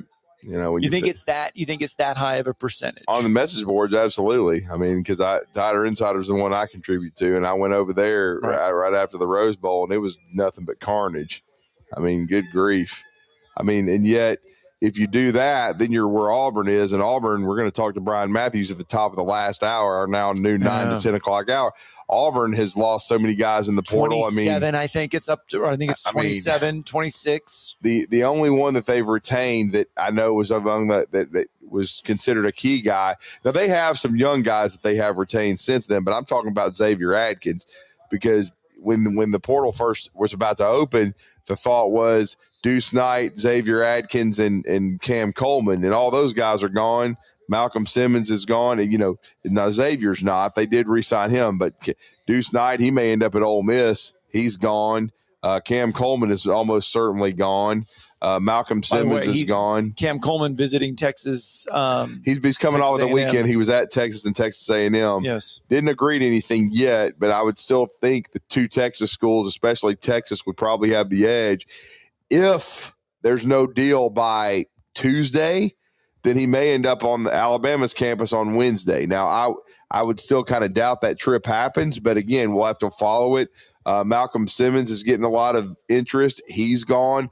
I mean, we'll ask Brian the exact numbers. He's been trying to crunch them. I think they're in the 60s as far as scholarship players right now. Yeah. It's really been crazy. You bring up that, we got to get a break in because Ryan Fowler's on the other side. Alabama's like at 76. I think Mike Rodak put out there like at 76, 77. Remember, the roster limits now are over 100. 105. It's 105. If you choose to do that. If you choose to do so, you can have 105. Yeah. Alabama down in that 70 range. So, yeah.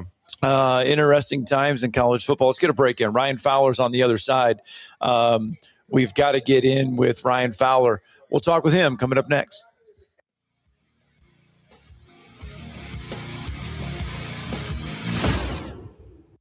You're listening to Talkin' Ball on 97.7 ESPN The Zone. Travel accommodations for 97.7 ESPN The Zone provided by University Kia. Your Fox 54 weather. I'm Fox 54 meteorologist Emily Owen. Clouds will begin to enter into the Tennessee Valley for this Monday night. Temperatures fall into the upper 40s for the overnight as well. Heading into our Tuesday, isolated rain showers going to be a possibility. High temperatures warm into the mid-60s for the afternoon, and it looks like we'll see a mostly cloudy sky. Your Fox 54 weather, only on 97.7 ESPN The Zone. From heirloom diamonds to contemporary jewels, Loring & Company is the place to find something truly special. Whether shopping for a diamond ring for that once-in-a-lifetime occasion or marking a milestone birthday or personal achievement with a Rolex watch, you'll find just the thing in our edit of the world's most sought-after brands, including David Yurman, Roberto Coin, Marco Bicego, and Fopay. Expect a treasure trove of the world's most unique, even breathtaking earrings, rings, necklaces, and bracelets, making choosing just one piece a challenge in itself. Loring & Company Jewelers on Airport Road. Specializing in simple and affordable rentals, McCurry Van and Car Rental can make sure you have just the right vehicle for your next family vacation, weekend getaway, or if you just need transportation while your vehicle is being repaired. McCurry carries Ford Transit vans and Mercedes Sprinter vans, trucks and work vans, and more. And they offer discounted rental rates for long-term rentals. Now with 4 locations: Athens, Muscle Shoals, Coleman, and Huntsville. Log on McCurryRentals.com to make your reservation now. That's McCurryRentals.com. Tom Abraham here for my friends at All About Water. Crazy name, huh? Well, let me introduce you to them. All About Water is the top pond builder anywhere in the Tennessee Valley, and that includes remodeling or cleaning out existing ponds as well. They also have monthly maintenance plans for your pond. Don't have a pond? Well, how about a fountain or water feature for your property to bring that soothing sound of running water to your happy place? On the other hand, maybe you have water on your property that you don't want. Well, Ryan at All About Water is all about water, so he could take care of that as well. He has a background in fluid dynamics, and what that means is that he can take care of any water issue that you have.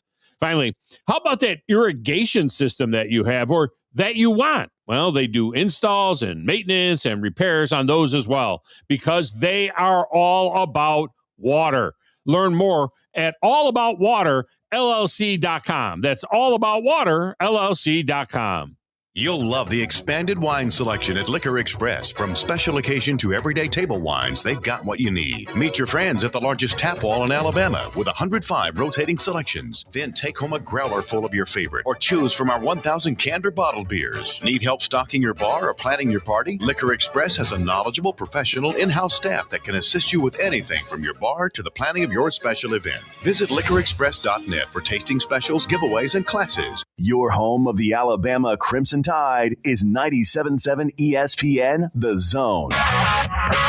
Looking deep downfield, looking for Williams. Comes back, makes the catch, trying to split defenders, makes them bang into each other, stays on his feet, breaks a tackle, scores!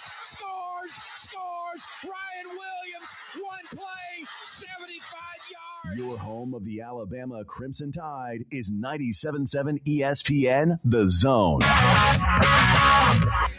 The Tom Abraham Show, weekdays beginning at noon on 97.7 ESPN, The Zone, and WZZN TV.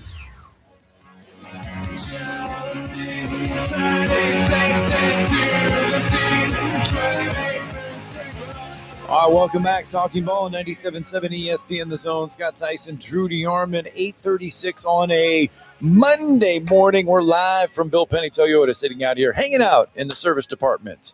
And should be a fantastic day here in the Tennessee Valley, weather-wise. Blue skies, sun is shining. Could be a little crisp and cool, but it's going to be a nice day.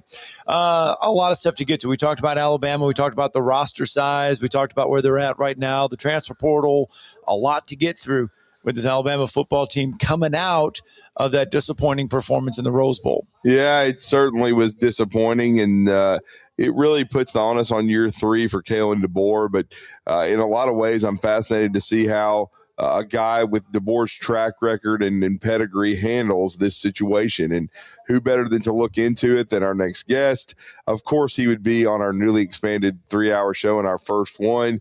He's North Alabama's own Ryan Fowler, host of The Game on Tide 109, the longest-running radio show in the City of Champions in Tuscaloosa. Now, he's already had the Meltdown show, which was Friday after the Rose Bowl, but going to be interesting to see what the mood continues to be in Tuscaloosa as the offseason has begun in earnest. The transfer portal, new names going in every day, sometimes every hour, and, of course, visits being set up, and we're going to talk to Ryan Fowler about that now next. Ryan, good morning. How are you?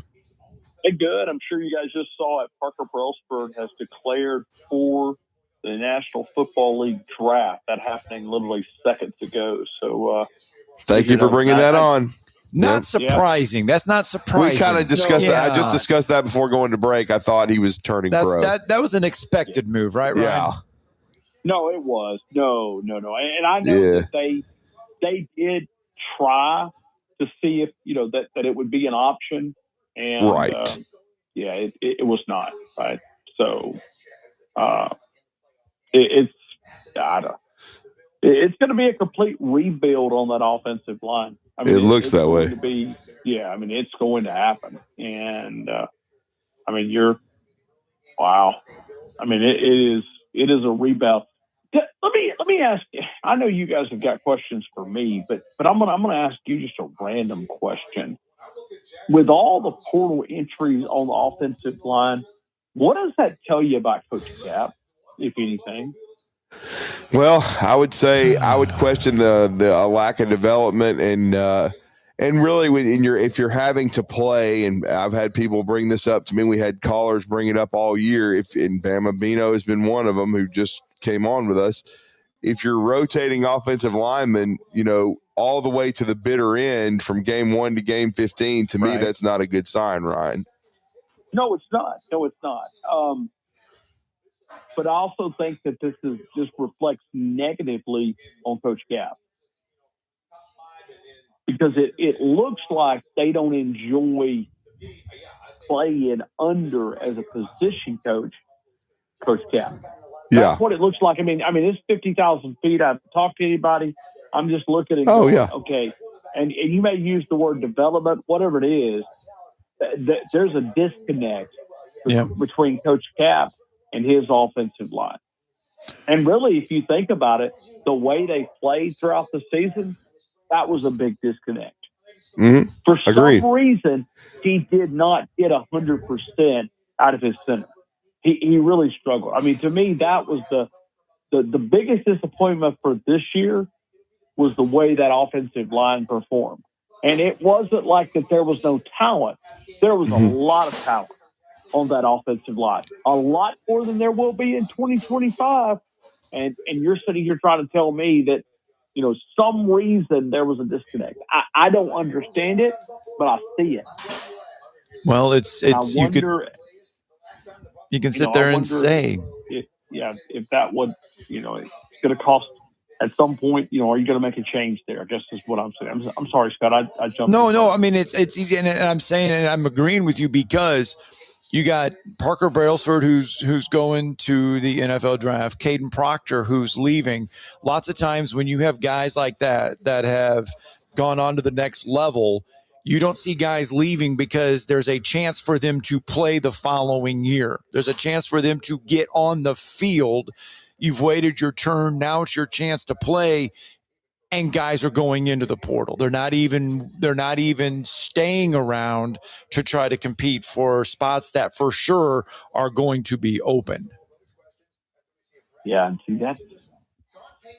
I mean, there's just so many different things here that blow my mind about that offensive line. When you have this many go into the portal, that identifies a problem. That's where I'm at, and so I look at. You look at production. We are in a production-based business. Coach Cap, I'd hate to have that exit interview because you've got to be able to say what you did. Hey, this is what we did to earn the money that we earned. And for Coach Cap, I mean, this is a year that, I mean, guys, it was awful. And it was between that and the quality of depth, or just the quality of running backs in general, was the downfall of this team. It was the offensive line and the running back. Everything else was okay. Everything else you could manage. But this offensive line, from game number one, other than the first drive, all the way through, was a C-plus at best offensive line. I don't disagree with that at all. I think they underachieved all year, and I'm like you, Ryan. I mean, we did our good, bad, and the ugly from the Rose Bowl, but really I kind of used it as an overview of the football team. And to me, and I gave my top 4 areas of concern. First is the offensive line because the running game wasn't what it needed to be all year long. You're right. Especially if you want to say that was a great opening drive of the season, but after that, the running game was just, I don't even know if you can give it a C+. It was really bad. And I'm being nice. I'm being nice. Yeah. I mean, it was a disaster. It was a disaster. And then the defensive line, while they did show some improvement, in bigger games, especially the Rose Bowl, and in the SEC championship game, they got completely pushed around. I know our good friend Rodney Orr spoke to a former NFL defensive lineman that played at Alabama, and he thought the performance in the Rose Bowl by the defensive line was embarrassing. He said they were turning their backs to the line of scrimmage. They weren't performing well. So to me, offensive, defensive line, special teams, and then probably, the running backs, which means Robert Gillespie. To me, that's the 4 biggest areas of concern for Kalen DeBoer. And losing the way they did, to me, there's got to be some changes on this coaching staff, Ryan. Well, because you got to be able to say that you're doing something different, right? Right. I mean, and so if you're asking me, and I don't ever like to do this. I hate it because I don't know everything that goes in. But now, hold on. I heard some of your coaches, so I'm gonna give you mine. Offensive line got to be your number one priority. Now, it doesn't mean that it was the number one mistake, but it's the number one way that you can fix things that you can go into 2026 and be a little bit more comfortable. Staff, or whether it's players or whatever, you've got to get better production. So offensive line there for me is there.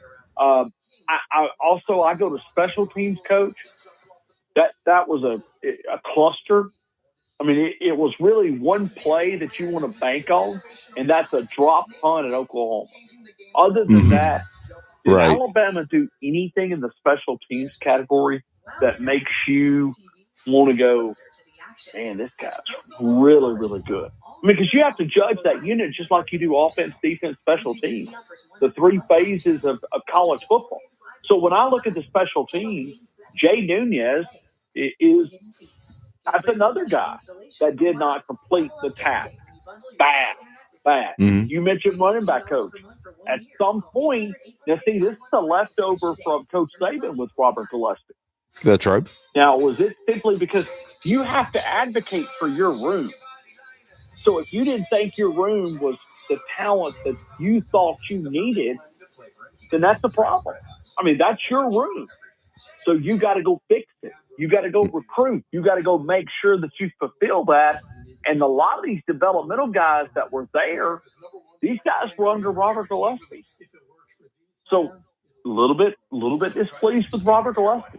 And then I guess the fourth, if you're asking me for four, you got to go back to the other side of the trenches. Yeah. You have to. Mm-hmm. Because just of the way that you played in the Rose Bowl. That's a reflection of something, and it's got to be. Yeah, they were terrible against the run. They didn't get much pressure on the QB. I thought that Kane Womack had to blitz much more than he had been. They weren't able to they've really been a zone team for much of the season. They didn't play much of that. They tried to play man. It didn't work. And it just basically exposed a lot of issues that's got to be fixed, Ryan.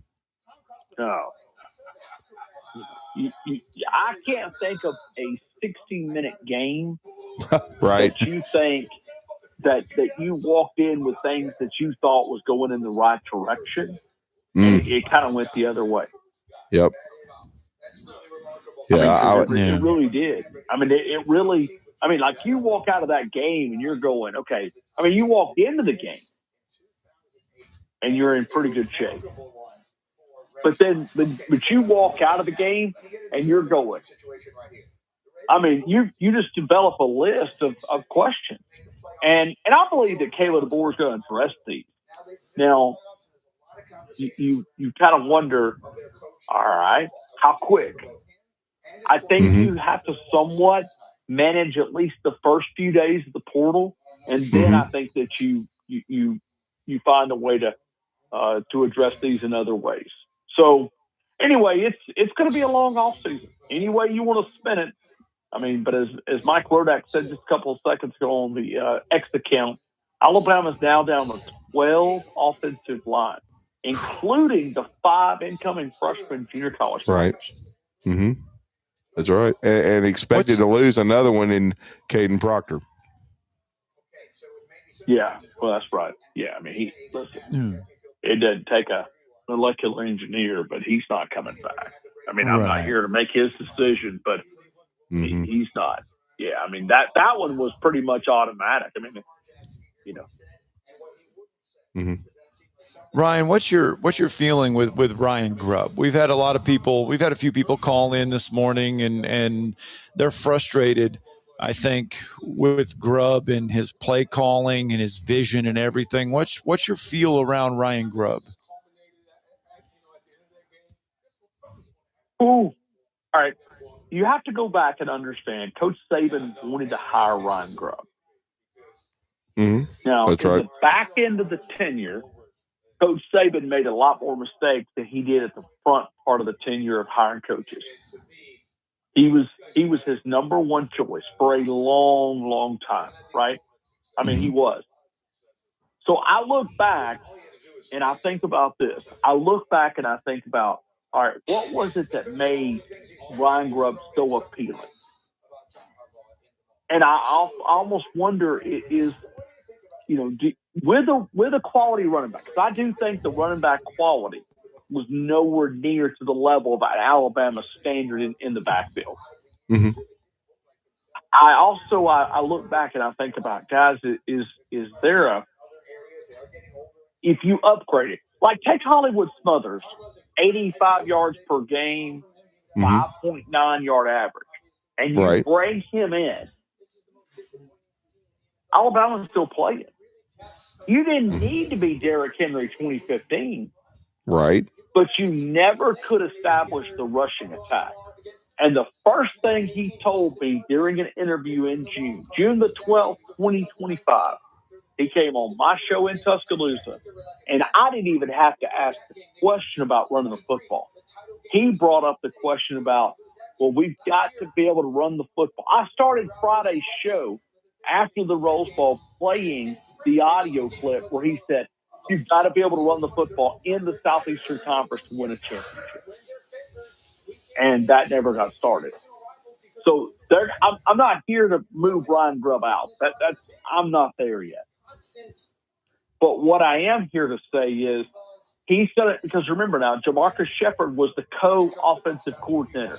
Nick Sheridan was the co-offensive coordinator. Those guys now are gone. So it gives you an opportunity to go get somebody that can help you with your run scheme. Something you're doing wrong that just is not working. Now, we started with the offensive line, and we spent 4 or 5 minutes talking about this offensive line. Is there a chance that this offensive line is the main problem? But I think the running backs are super, super close right behind. So when you've got those two units, if you can upgrade in personnel, that alone should be able to get you more production than what it got. I don't know if it's going to solve your problems.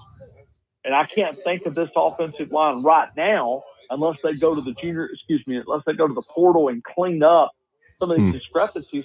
They're in trouble with that offensive line. I mean, as you said, Caden Proctor, Will DeClaire, you're down to 11. This is the same problem that Kalen DeBoer had when he came in with this offensive line. I think they were down to 10 guys. 10 guys. Guys, you need 17, 18 offensive line to be – now, I don't know the current rules of college football, the structure, but that's where you need. You need that offensive line room because it is a development position.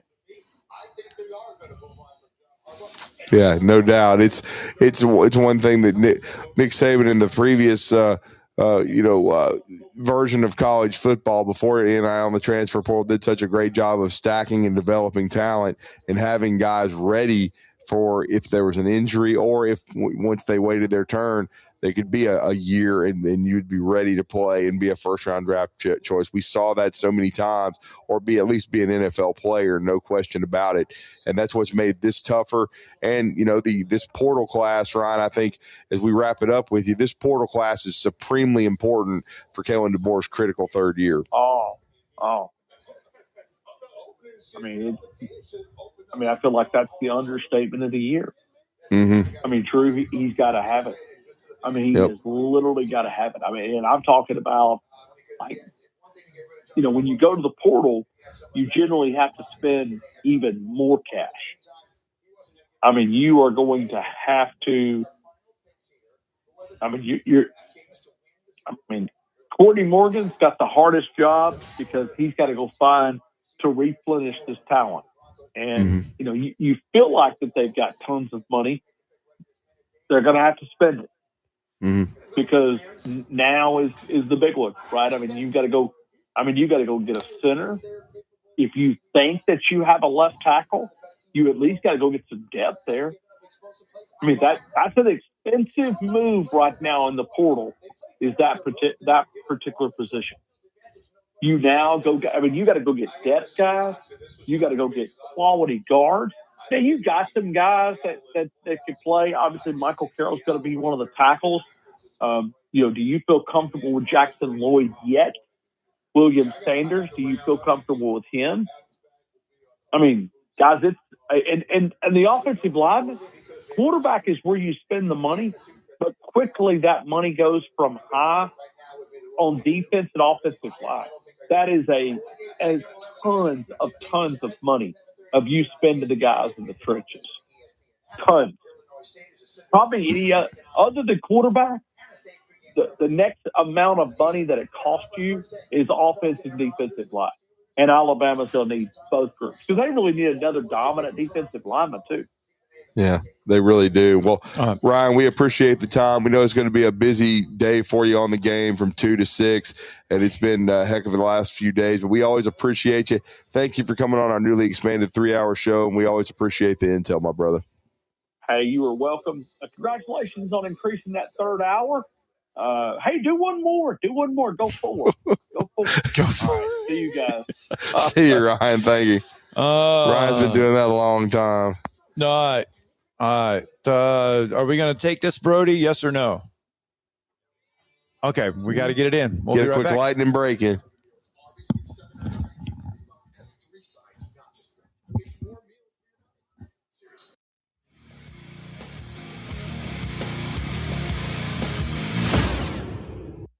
You're listening to Talkin' Ball on 97.7 ESPN, The Zone. You invest in your customers with your heart, soul, and skill. Well, it's time to invest in yourself with the next generation Cat 255 compact track loaders from Talkin.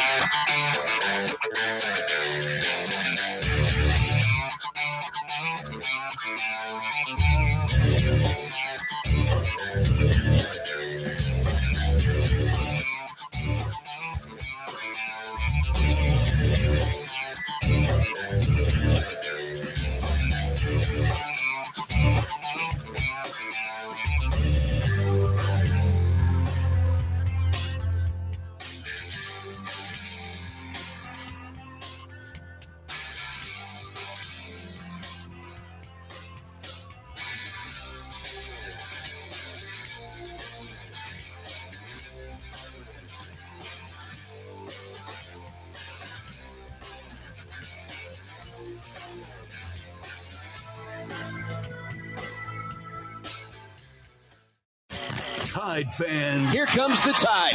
Let's roll. At one for the win. Ball game. Bama wins. Grab your hard hats and tune in for blue-collar basketball with the Crimson Tide all season long on your home for Alabama basketball. Listen to Alabama basketball all season long on 97.7 ESPN, The Zone. Hello, listeners. My name is Jonathan Dunwoody, and I'm at Minuteman Press. We are a full-service print shop that is locally owned and operated. I have personally been handling direct mail for over 17 years and have a great relationship with the USPS. We are the only print shop in the area that is listed as a print provider on their website and the only printing franchise that can use their logo as our partner on marketing materials. We can help from conception to design, print, and delivery to the post office. And with our easy, secure online payment option, you don't even need to leave your office. Minuteman Press, we're not just putting ink on paper, we're building relationships. Hey Alabama, this is Wes Logan. Bring the whole family to Alabama's Ultimate Fishing Expo at the Coleman Omniplex, January 16th through the 18th. Live demos, pro seminars, and hundreds of booths full of rods, reels, and tackle. And every ticket gets you entered to win a Ranger boat. For more information, go to ultimatefishingexpo.com. The Ultimate Fishing Expo, January 16th through the 18th. It's Alabama's biggest fishing weekend. Specializing in simple and affordable rentals, McCurry Van and Car Rental can make sure you have just the right vehicle for your next family vacation, weekend getaway, or if you just need transportation while your vehicle is being repaired. McCurry carries Ford Transit vans and Mercedes Sprinter vans, trucks and work vans, and more. And they offer discounted rental rates for long-term rentals. Now with 4 locations: Athens, Muscle Shoals, Coleman, and Huntsville. Log on McCurryRentals.com to make your reservation now. That's McCurryRentals.com. Tom Abraham here for my friends at All About Water. Crazy name, huh? Well, let me introduce you to them. All About Water is the top pond builder anywhere in the Tennessee Valley, and that includes remodeling or cleaning out existing ponds as well. They also have monthly maintenance plans for your pond. Don't have a pond? Well, how about a fountain or water feature for your property to bring that soothing sound of running water to your happy place? On the other hand, maybe you have water on your property that you don't want. Well, Ryan at All About Water is all about water, so he could take care of that as well. He has a background in fluid dynamics, and what that means is that he could take care of any water issue that you have. Finally, how about that irrigation system that you have or that you want? Well, they do installs and maintenance and repairs on those as well because they are all about water. Learn more at allaboutwaterllc.com. That's allaboutwaterllc.com.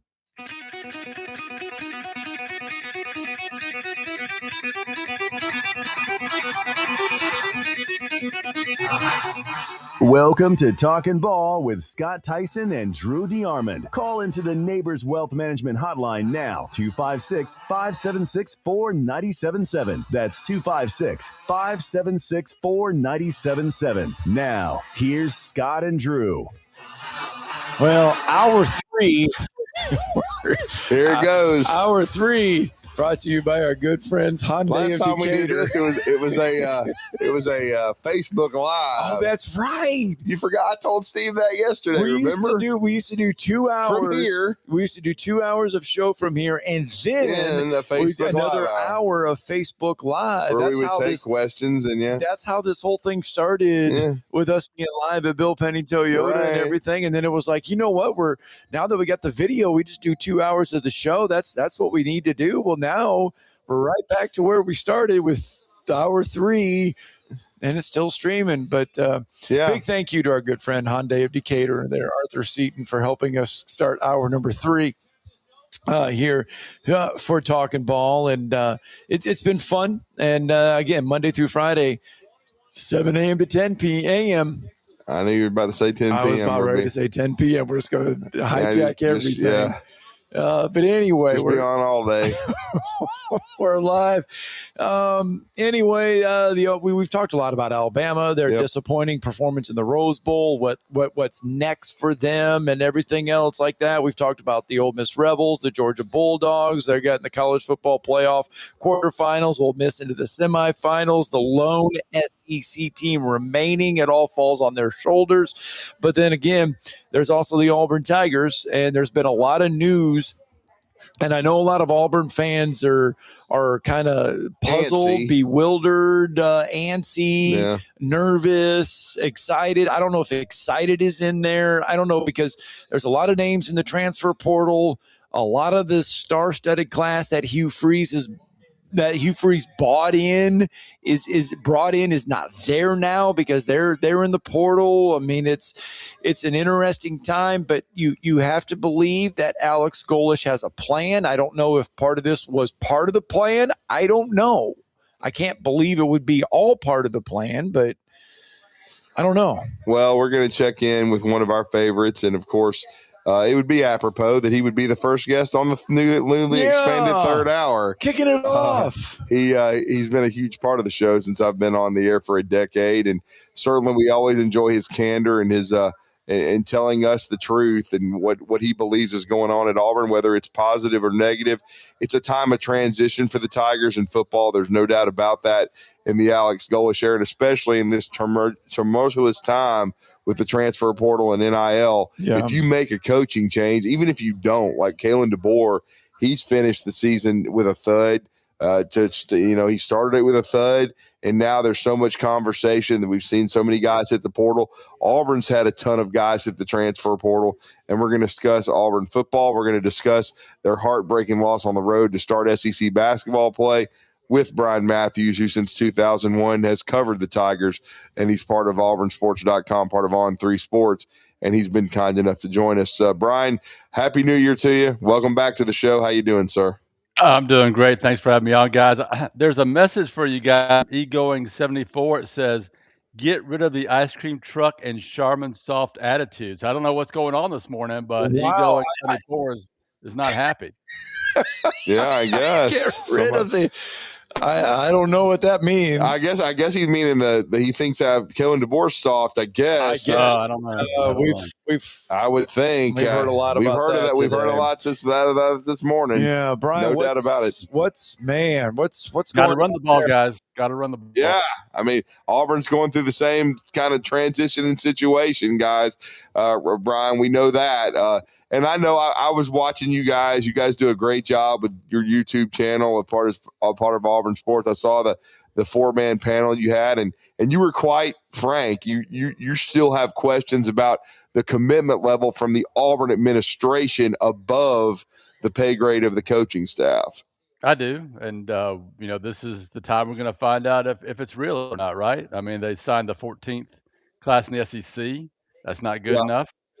Right.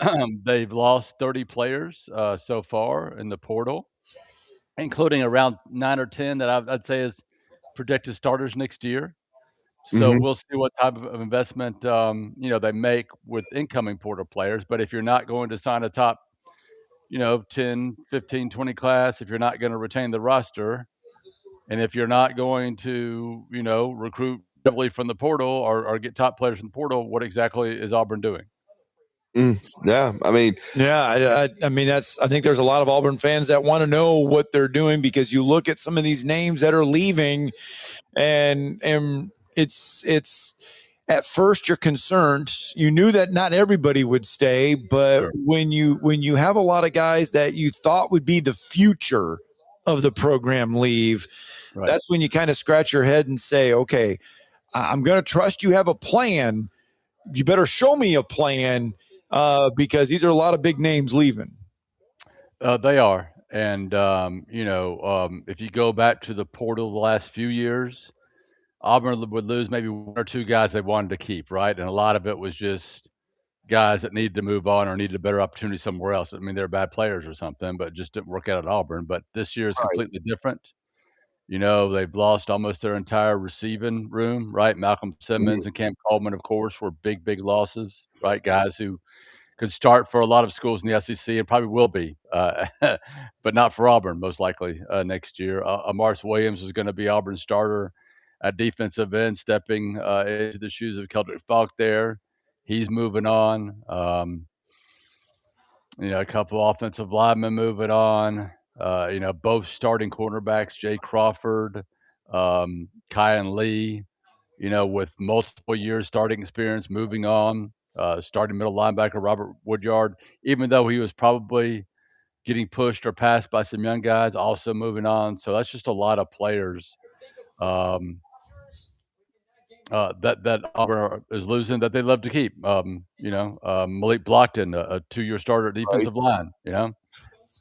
Somebody's going to get him in his third year, probably the year where he breaks out and has a great year. That's what you think, right? A true freshman comes in and plays as a freshman, a sophomore. By year 3, they're usually pretty good in the SEC. So Auburn's going to miss out on that too. So that's just a lot of really good players Auburn is losing in this portal so far. Yeah, and two of the biggest surprises, because when Golish took over, I mean, of course, there was thoughts that the pillars. Well, Xavier Atkins was one, and they quickly signed him, to their credit. Yeah. I mean, he had a monster year coming over from LSU. But then the other two that were mentioned the most that looked like they were going to return was Deuce Knight at quarterback, and then Cam Coleman. Those were the two that kind of made me raise my eyebrow, because Cam – They'd invested a lot in him. I know they were trying to convince him to stay with his new staff and the offensive style they're going to bring in. And for a few days, it looked very promising. Then, as can be the case in the portal, things can change quickly, and things change with Deuce Knight too, because everything looked positive when this coaching change happened, but then Deuce Knight leaves as well. Yeah, and all these guys I mentioned have an opportunity to come back. At least most of them do. We'll see what happens that's as true, the very portal true. rolls on. I certainly don't think Cam Coleman's coming back, but we'll see. Deuce, again, Auburn has to make a decision at quarterback. They're going to go out, I believe, unless something falls apart, and bring in Byron Brown from USF. Their starting quarterback who threw for 3,000 yards and rushed for 1,000 yards. So knows the system. So that's a good start there. You figure he's a guy that's a plug-and-play guy. So if you're Deuce Knight, you're thinking, do I want to remain at Auburn and be a backup for another year, or do I want to test the waters and see if I can go be a starter somewhere and make starting money? So I certainly don't blame him for that move. It's just the way it is right now with quarterbacks, especially high-profile ones now in college football. Are you shocked? I'm kind of shocked with all the defensive guys going into the portal, because I thought if DJ Durkin would come back and be the defensive coordinator, that a lot of these guys would stay on the team if he came back. Surprises me, yeah. That was my feeling too, but that's not been the case. I mean, you're losing both starting corners, you're losing the starting defensive tackle, you're losing the starting defensive end. The only room there on defense that's really returning intact is the linebacker room, which Durkin coaches. And I guess for the most part, the safety room is too. which is also strong. But I was a little surprised by the defensive defections for sure. I think most of the portal is driven by money, and all these kids want to go out there and see if they can make more money somewhere else, or have a different opportunity, or maybe compete for a championship somewhere else. We'll see. Yeah, and you've made that point about as far as winning football games, that some of these guys are going into draft years.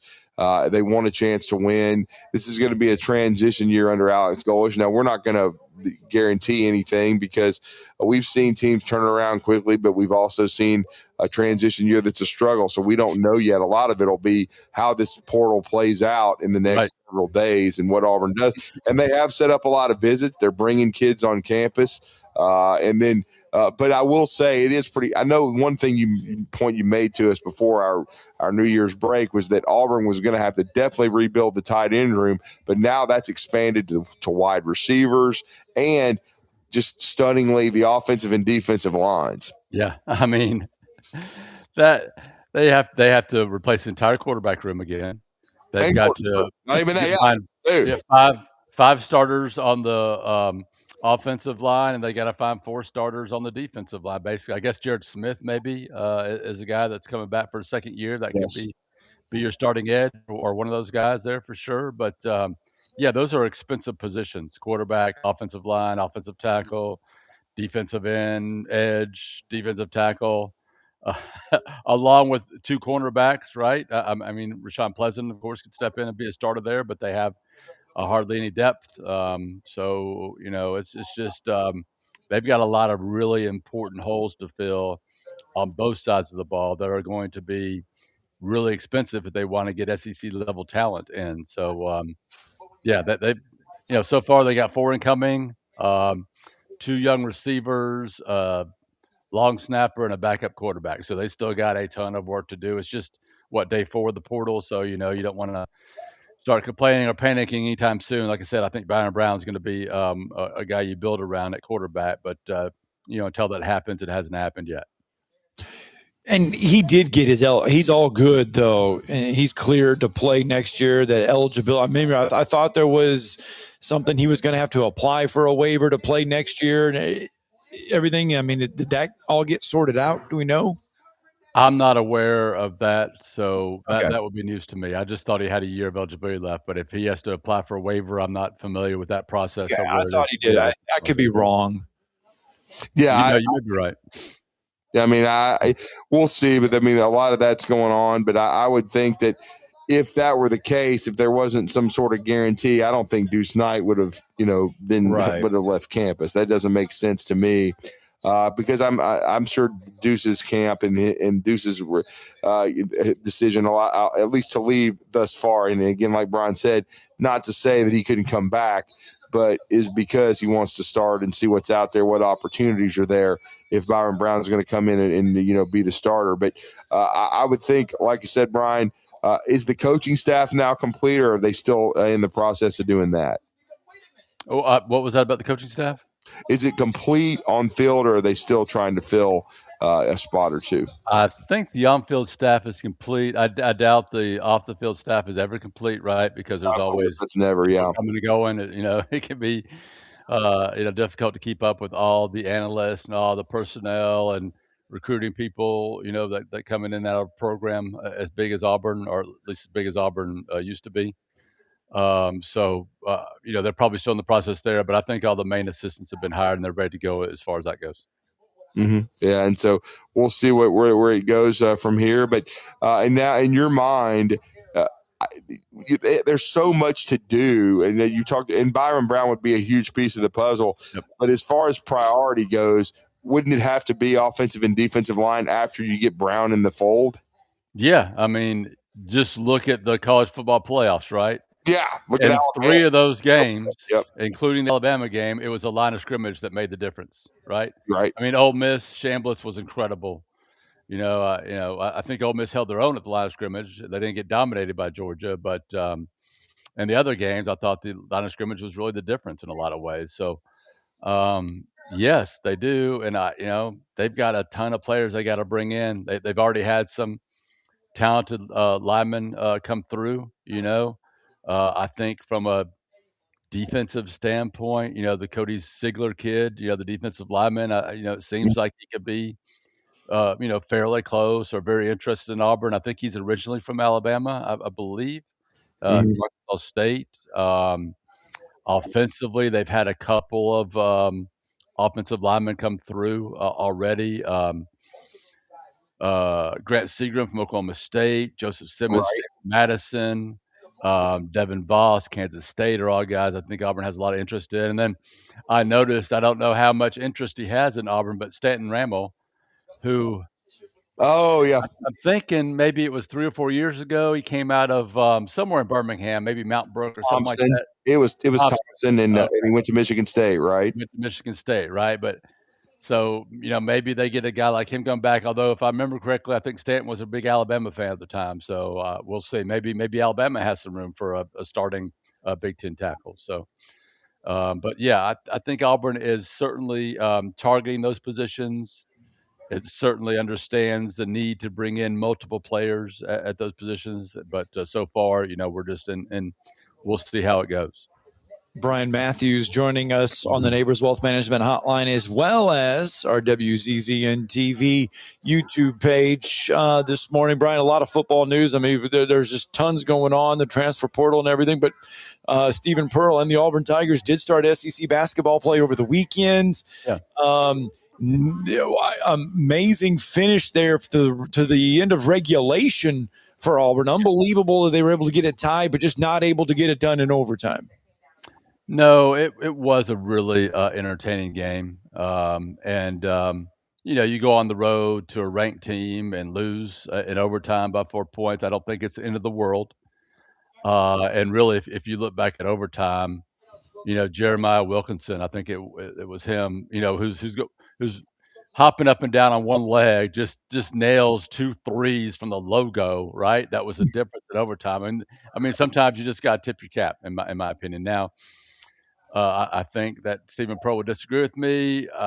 Clearly Auburn defensively, again, the drive-bys, the easy dunks and layups were an issue, and he talked about that. I think he called them horrible and some other adjectives he had for him. So that's an area Auburn still needs to improve on. They will be back home against Texas A&M Tuesday night, so it's a short turnaround, which is probably good for this team, which needs to get out there and play better and play better defensively and potentially pick up that first win of the season here at home at Neville Arena. Well, and it was certainly a great effort and just an amazing finish to get into overtime. But I thought the prevailing story afterward was, though, that the frank comments from Stephen Pearl, who's been very transparent throughout his first year as Auburn's head basketball coach, about his best player, Tahad Pettiford. Yeah, and Tahad did not start.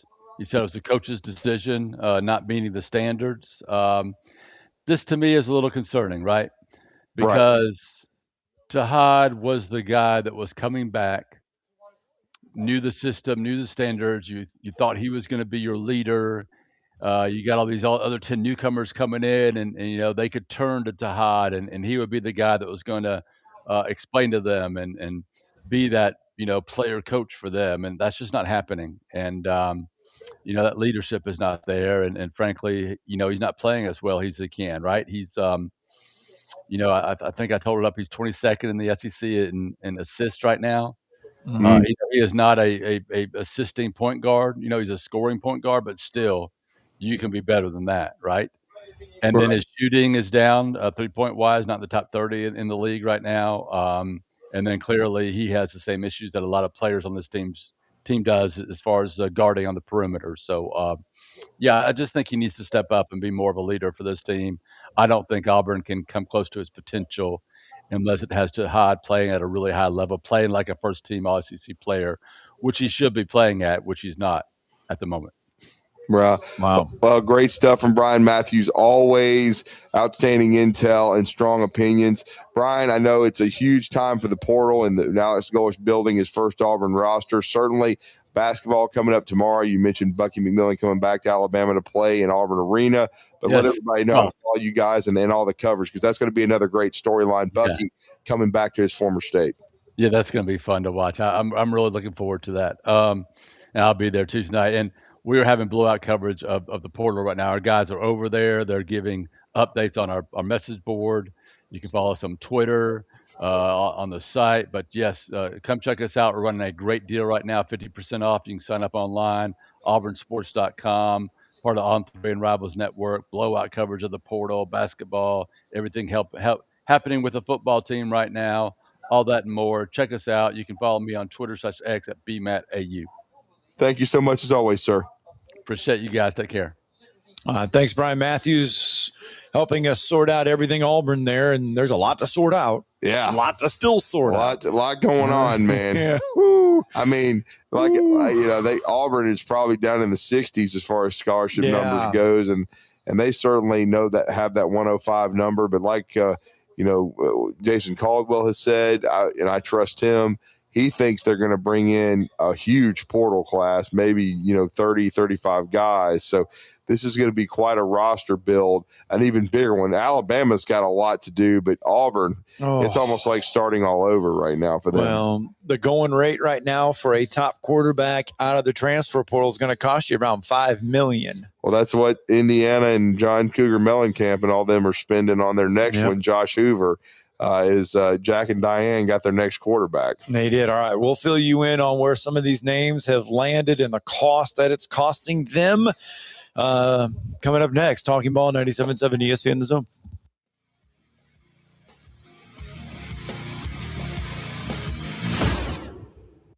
You're listening to Talkin' Ball on 97.7 ESPN The Zone. If you love fishing, listen up. Bring the whole family to the largest fishing expo in Alabama history.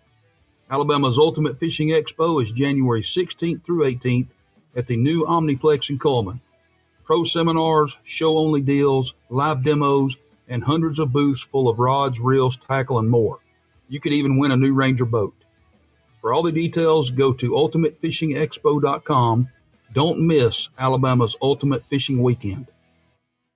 When you call most roofing companies, all you'll hear is, you need a new roof. Not when you call Fleming. At Fleming Roofing and Restoration, we're focused on your needs, whether it's an easy repair or a full roof replacement. Folks around here have trusted Fleming since 1965 for all their residential and commercial roofing needs. And as the area's storm damage experts, Fleming knows all the ins and outs of the insurance claims process. Log on FlemingHSV.com to schedule your free estimate today. Fleming Roofing and Restoration. We show up. Hi, my name is Dan Aldridge. I'm here to let you know about the Aldridge Law Firm and the soon-to-be-announced Legal Town Center. I've been practicing law in Alabama since 1984, and I also practice in Tennessee. And I'm from North Alabama, and I'm here to represent you and take care of your legal needs. For many of us, hiring an attorney is not high on the priority list, and maybe a little scary. But it's something that we all need at some point. So by all means, do your homework. And if you need representation for car accident, wrongful death, medical malpractice, nursing home abuse, or estate planning, or any other matter, just give us a call at 256-534-3188. And you can email me at Dan, that is Dan at danaldridgelaw.com. Dan at danaldridgelaw.com. God bless America. No representation is made that the quality of legal services to be performed is greater than the quality of legal services performed by other lawyers. Would you call a plumber for a root canal? The same goes for selling your timberland or farm. Choose someone who understands your property and can help you on the front end so you can capitalize on the back end. I am Bo Butler with Southland Realty and Auction. As a guide, I have put many hunters in position to take a shot. It's time for you to take your shot. Let's talk about putting you in position to sell your property. Call me at 256-609-0512. Remember, Bo knows land. Want to save some money? I can take money and I can make it into more money. Just check out our zone deals online at 977ESPN.com. We are 97.7 ESPN The Zone. The small things, true care, truth brings. All right, 9:24 here on a Monday morning. It's Talking Ball, 97.7 ESPN The Zone. Scott Tyson, Judy Arman. That's right. Monday through Friday now, 7 a.m. to 10 a.m. Talking Ball, we will be with you each and every day, 3 hours now, as we continue to grow and grow even more. Transfer portal. We talked a lot about what Auburn and Alabama is going to have to do. Remember, each of these teams, I believe, what is it, 25 million, 26 million is kind of what the NCAA says, okay, this is what you have. Some schools will spend more, others the will rev spend share is less. 20.5, but most people seem to think that in order to compete for a championship, that the watermark for a roster is $25 million. Yeah, 25. Well, so what you need to spend. We know Texas Tech spent a lot of money on their defensive. What was the score of their bowl game again? Look, I'll say this, though. Defensively, Texas Tech's defense impressed me. I know they lost that game, but their 23-0 to Oregon, so they're just like Alabama. They spent tons of money. They basically bought a Big 12 title, and yet it still wasn't good enough. And, and that's why they've gone out and arguably, some people think got the number one quarterback in the transfer portal. And yes, that's Brendan Sorsby. Sorsby from Cincinnati. Rumored to have agreed to a $5 million one-year deal. Yeah. With Texas Tech. Now, I'll say this, their defense was good. Yeah. Offensively, boy, in that Orange Bowl, whew, it was disappeared. Putrid. No, it was looked worse bad. than Alabama. Yeah. Well, because at least Alabama can say, well, our starting quarterback got hurt. Yes. And then, at least they can say they kicked a field goal.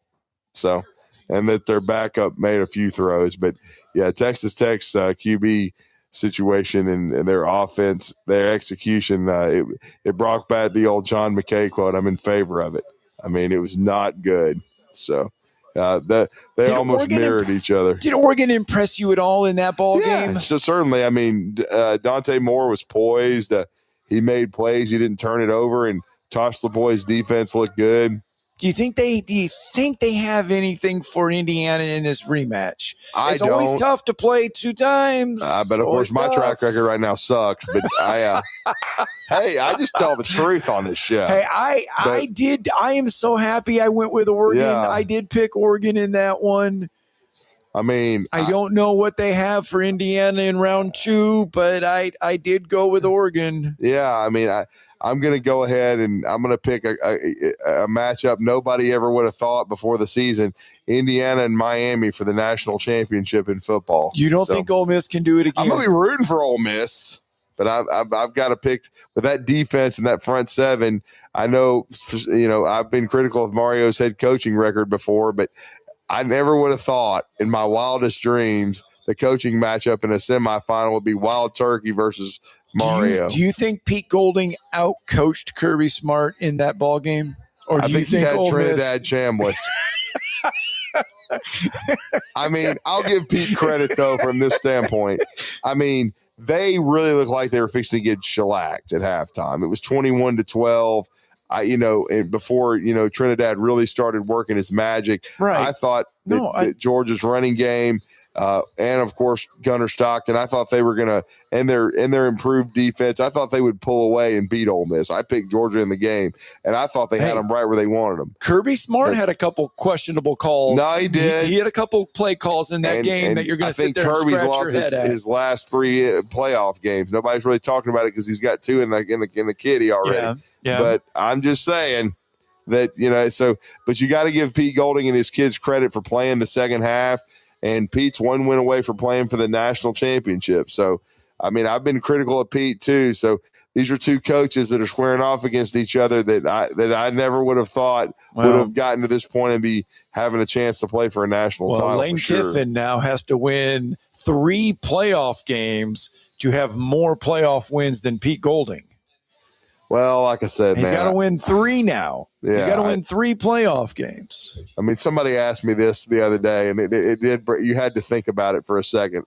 He said, "Do you hate Philip Fulmer or Lane Kiffin more?" Oh, you got to be Philip Fulmer. And I had to, but I was like, it's got to be Fulmer. But but Lane Kiffin's up there along with Dirt Neck, aka Jimbo. They're all turds. It's just like you can just cue up the and Brody doesn't have it queued up, but you can just cue up the Three Stooges music because that's what they are.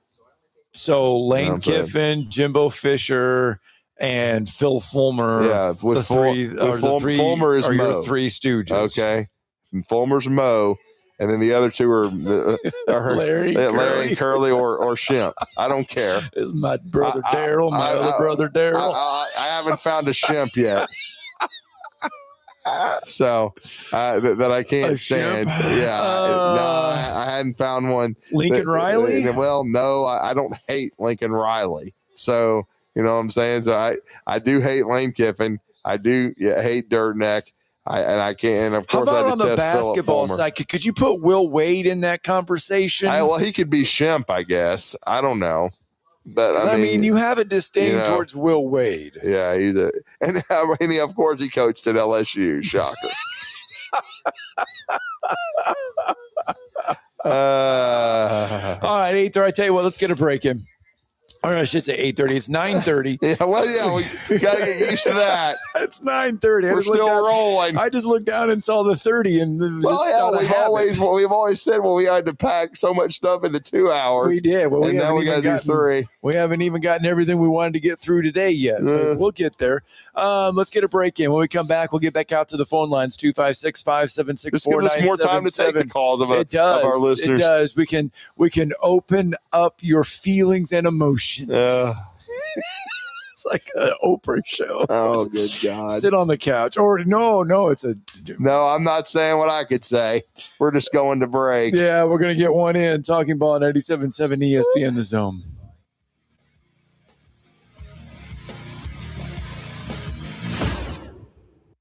You're listening to Talkin' Ball on 97.7 ESPN The Zone. Your Fox 54 weather. I'm Fox 54 meteorologist Emily Owen. Temperatures warm into the low 60s for this Monday across the Tennessee Valley, continuing to see plenty of sunshine. Heading into our Monday night, clouds will start to taper into the Tennessee Valley. Low temperatures fall into the upper 40s for the overnight. Your Fox 54 weather, only on 97.7 ESPN The Zone. You invest in your customers with your heart, soul, and skill. Well, it's time to invest in yourself with the next generation Cat 255 compact track loaders from Thompson Tractor. After all, those who give their best deserve the best, and this machine has it all. With features that include a more powerful engine, tri-axle truck loading capabilities, a spacious cab, and a smooth ride for all-day comfort. Thompson Tractor knows how much value you place on your customer satisfaction. It's how you build your business. It's also how we build ours. Since 1957, hardworking folks like you have counted on Thompson to provide the absolute best lineup of equipment in the industry, all backed by a customer service and product support team that time and again have proven to be second to none. It's all about maintaining peak performance. Always has been, always will be. Visit ThompsonTractor.com for details. Thompson Tractor, we're here for you. At Mr. Sparky, we're America's on-time electrician. Flickering light and hot switches can be annoying, but they can also signal a major problem, or worse, an electrical emergency. So play it safe and leave it to the experts at Mr. Sparky. Trust our team of professional, clean, and friendly electricians. We'll get it done right and get it done safely. You don't have to put up with any malarkey. Call 888-8-SPARKY.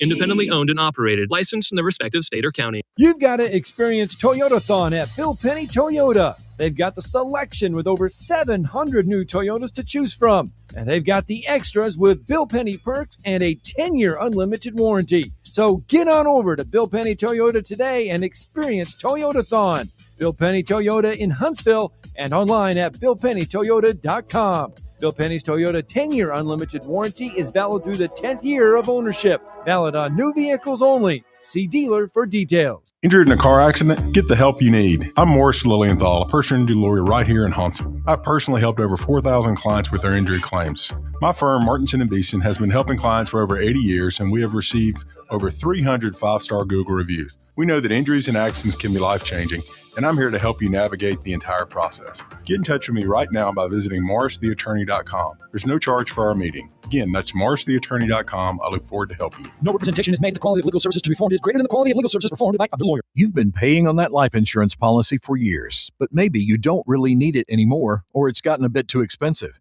Well, before you just let it expire, let Neighbors Insurance Solutions share with you some alternatives that you haven't considered. Don't throw away something that still may have great value for you. If you want to learn more about what Neighbors Insurance Solutions can do for you, call 256-763-7693. A death benefit could be a life benefit. Learn more at 256-763-7693.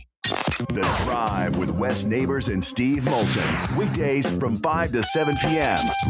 Only on 97.7 ESPN The Zone. Ever since I was a child, working for a while, overtime. All right, welcome back. Talking Ball, 97.7 ESPN The Zone. Okay.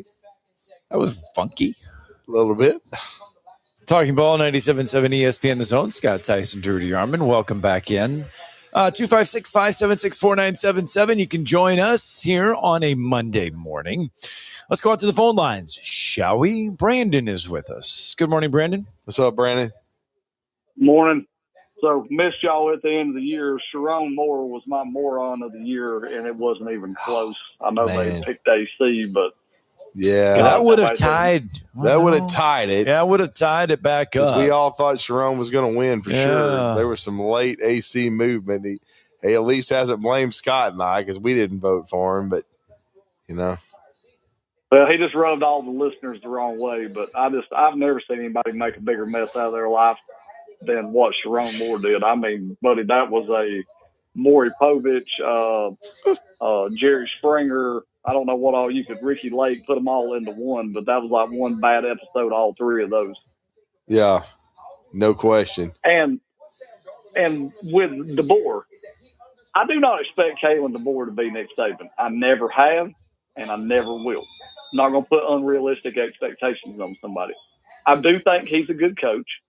And I will say for us not to be able to run the ball to get as far as we did is somewhat amazing.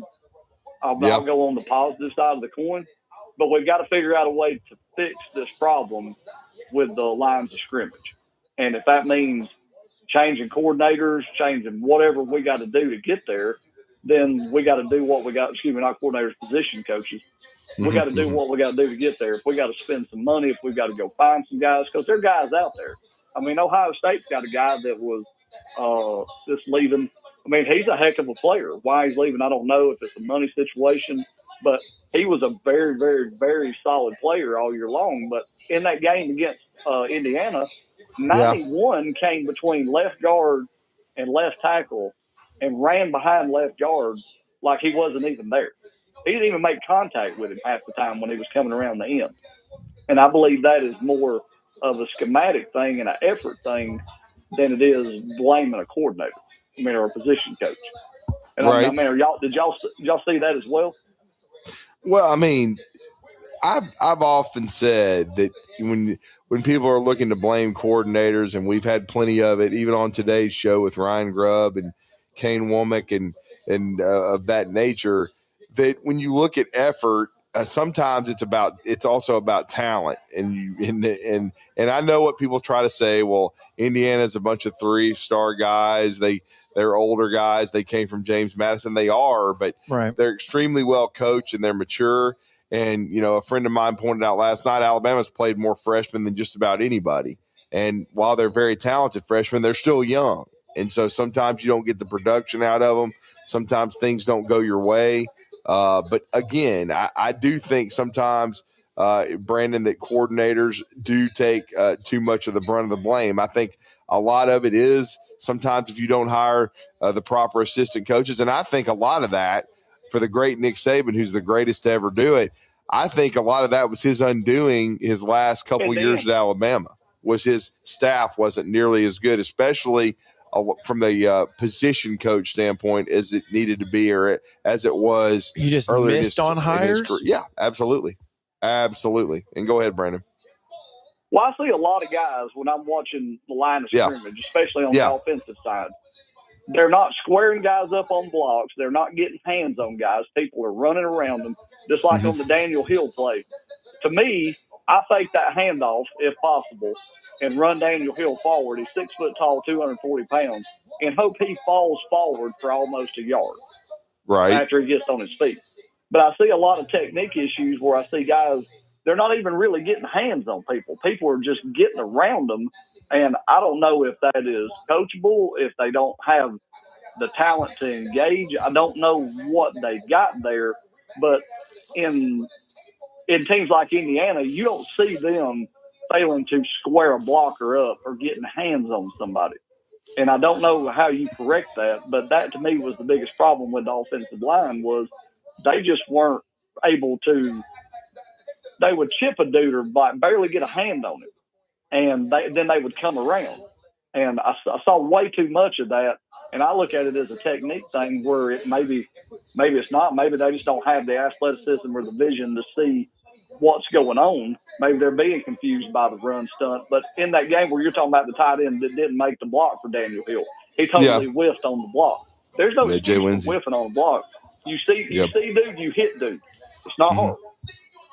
Either you want to hit him or you don't, or you make a mental error when the ball was snapped. And I just don't have unrealistic expectations. We won a road playoff game.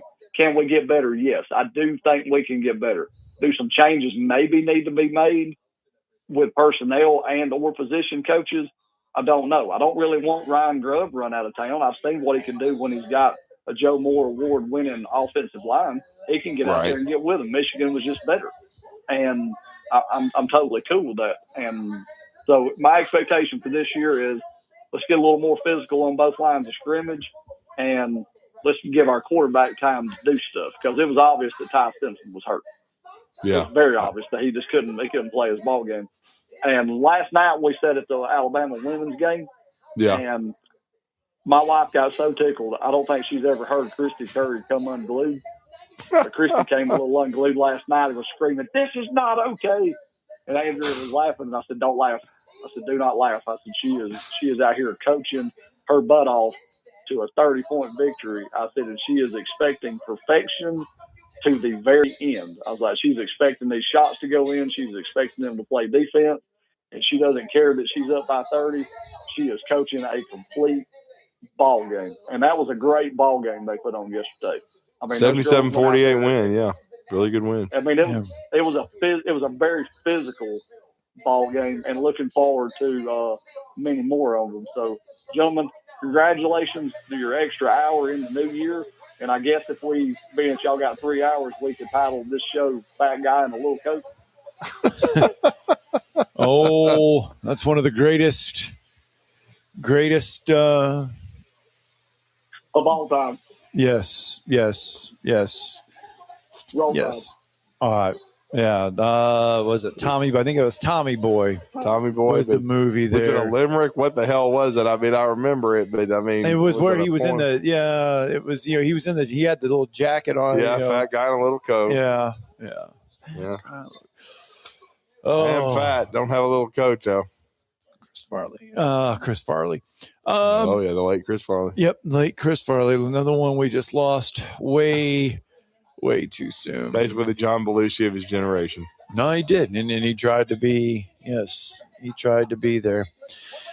All right, 943-256-576-4977. There's a lot of stuff to get through that we haven't even had a chance to touch on. I tell you what, let's get a break in when we come back. There was some NFL news, and we'll go ahead and fill you in on all of that as well. It's Talking Ball, 97.7 ESPN The Zone.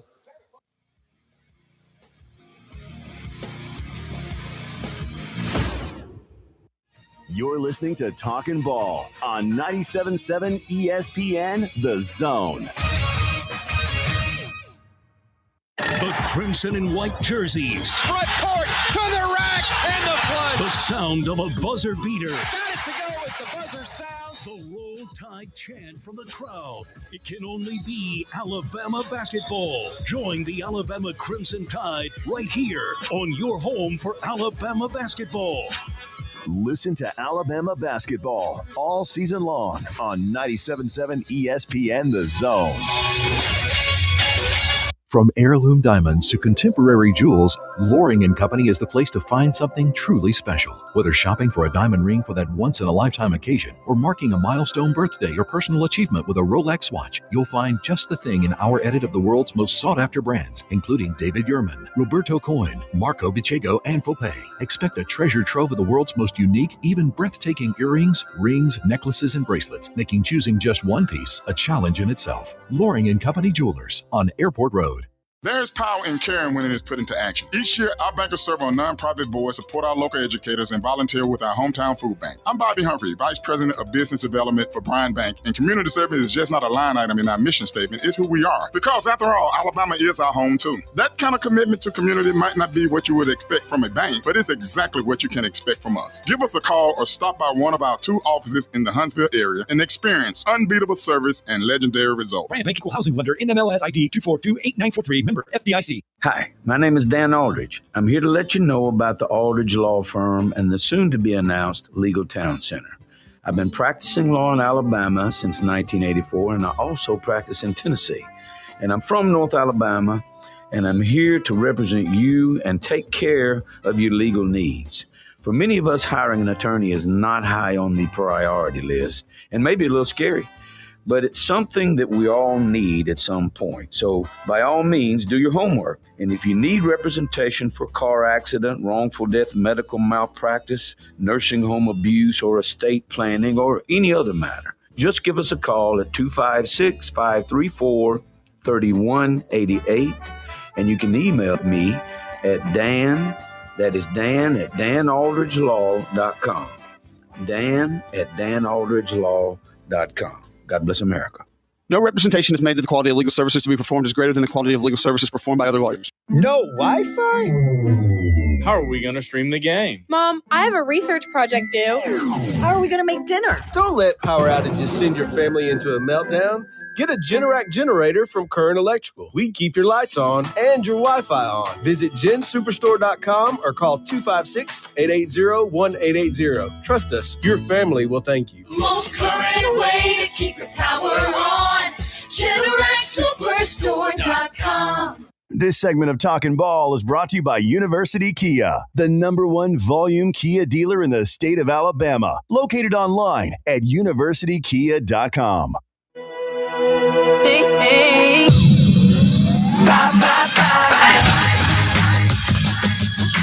9:47 here on a Monday morning. Talking Ball 97.7 ESPN The Zone. Scott Tyson, Drew DeArmond. Welcome back into the program. Hey, there is college football tonight, by the way. Mm-hmm. And it's on the campus of Vanderbilt. They're in Nashville.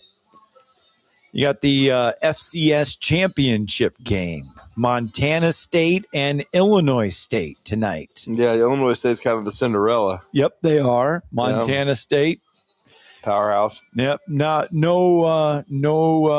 South Dakota, South Dakota State, North Dakota State in there. Or Montana, they're hated rivals.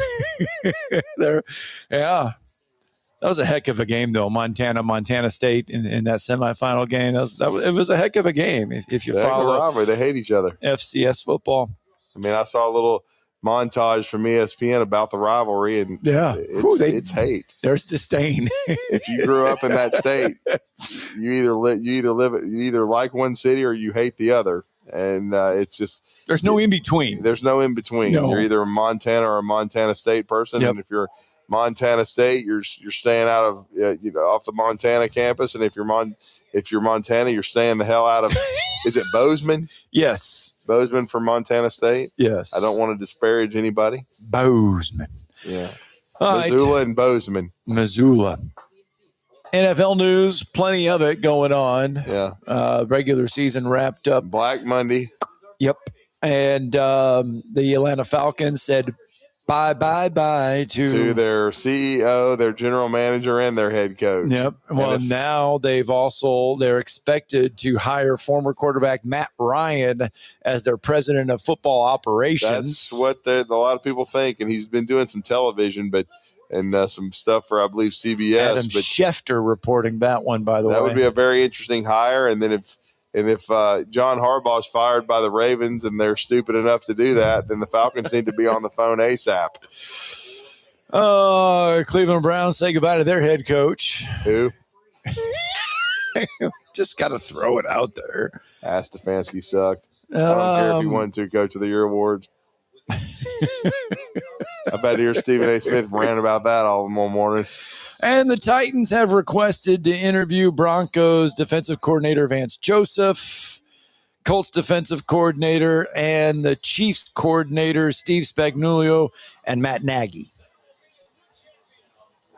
So there you go. I mean, talking about the village of the inept. I mean, the Tennessee Titans. We got to throw it all out there. We have time now to educate. Pretty much all those people have been failed head coaches. Pretty much. Yeah. Pretty much so. So you're just going to repackage them and think they're going to succeed? Yeah. Yeah, I mean, exactly. Yeah. Hello. Exactly. Heck, why wouldn't the Titans be interested if Harbaugh goes on the market? They should be. They may. Looks like Zach Taylor didn't get the zig. He's being brought back since Joe Burrow missed the majority of the season, but they need to realize what an offensive line is because Joe needs one. Good Lord. Putting so much on his back. Got to give well, it's just like the Patriots. They were smart because the Titans made a stupid mistake when they fired Mike Vrabel. Agreed. He was a good head coach, and he's obviously gone to the Patriots and finally fixed them from the Belichick tree. They're good. Liam Cohen, what a job he's done with the Jacksonville Jaguars. I think they're the hottest team in the NFL. He's done a great job fixing their organization. So, I mean, you know, it's a slippery slope, but the Titans need to make a good hire because right now they are irrelevant. All right. Well, I got a couple minutes. 256-576-4977. If you would like to join us here on a Monday morning, a little bit of time left before we wrap up our Monday edition show. We'll be back in studio tomorrow. By the way, Ferris State did win the Division II National Championship. Wisconsin River Falls did win the Division III title. Grandview, NAIA title. That's where I spent my first year there at college at Grandview. They didn't have football back then. And Iowa Western continues to dominate the junior college ranks as they have won the junior college national championship. The only thing left is the FCS and the FBS. So those are the only two titles left to go. And again, though, the FCS is tonight in Nashville. If you want to drive up there, Vanderbilt playing host to that one up there. So there you go. Yep. Enough NFL talk. That's coming up in 5 minutes. So what do you think the odds are that Trinidad Chambliss does finish? He's trying to get that 6th year of eligibility. The news coming out this morning, and we told you an hour or two that he and Ole Miss have agreed to a new deal. Have agreed to a new deal there in Ole Miss, pending a 6th year of eligibility. Do you think he gets it? Probably not. I mean, that's the least the gist of it I heard last night. Now, I hope he does, just to make Lane Kiffin suffer, because, of course, Lane Kiffin thought he was going to get that year, and he was just going to poach him from LSU to go to LSU because he wanted to poach half the roster on his way out of town because he didn't think his own team could win in the playoff, and they're certainly making him look like a dumbass, which I'm enjoying because I know they wanted to poach Kejuan Lacey for about $2 million, but I'm sure Ole Miss is going to open up the pocketbooks for him too, and I hope he stays put. So we'll see. Andrew Bone is reporting that because Parker Brailsford is going to the NFL, Alabama is going to host Michigan transfer Caden Strayhorn. Yeah, Strayhorn had already announced that he was going to be on campus, and certainly he's a guy that his father was a really good player at Michigan State. For Nick Saban, by the way. And Strayhorn is considered a center, so they definitely need a center. So he didn't play much at Michigan this year, but, like I said, Michigan was a train wreck anyway. But he's a former teammate at IMG Academy of Mike Carroll, and they're good friends. And so I would not be surprised at all if they ended up trying to sign that young man. And you did mention it a little bit ago. We talked about Texas Tech getting a quarterback. Indiana and Kurt Cignetti just keep rolling. If you've not noticed what they've done in the transfer portal, they have added about 4 or 5 big additions. And one of those, former TCU quarterback Josh Hoover, is going to be an Indiana Hoosier because the expectations are Fernando Mendoza will go to the NFL. And he's out of eligibility anyway. Now, it makes you wonder what's going to happen with his bro because his little brother is the backup quarterback. Are they going to let him compete? But if you're paying Josh Hoover $5 million, it doesn't sound like it's going to be a competition. It sounds like you're bringing in a starter. So could the younger Mendoza be in the transfer portal? Well, we did it. There was no doubt we were going to do it because we were going to be here for 3 hours anyway, but we did it. We sailed right through 3 hours. And, Blake Lovell's an answer to a trivia question. He was the first guest of the new 3-hour format. AC, the first phone call. Yeah. Who? The man that has your Twitter and won't give it back. Yeah. His cousin from Bangladesh. They stole Chris Lowe and I's X accounts. Give them back, you clowns. Oh, did Chris Lowe get his back yet? He didn't have a picture on it. All right. Well, we're done. We'll see you guys tomorrow, 7 a.m.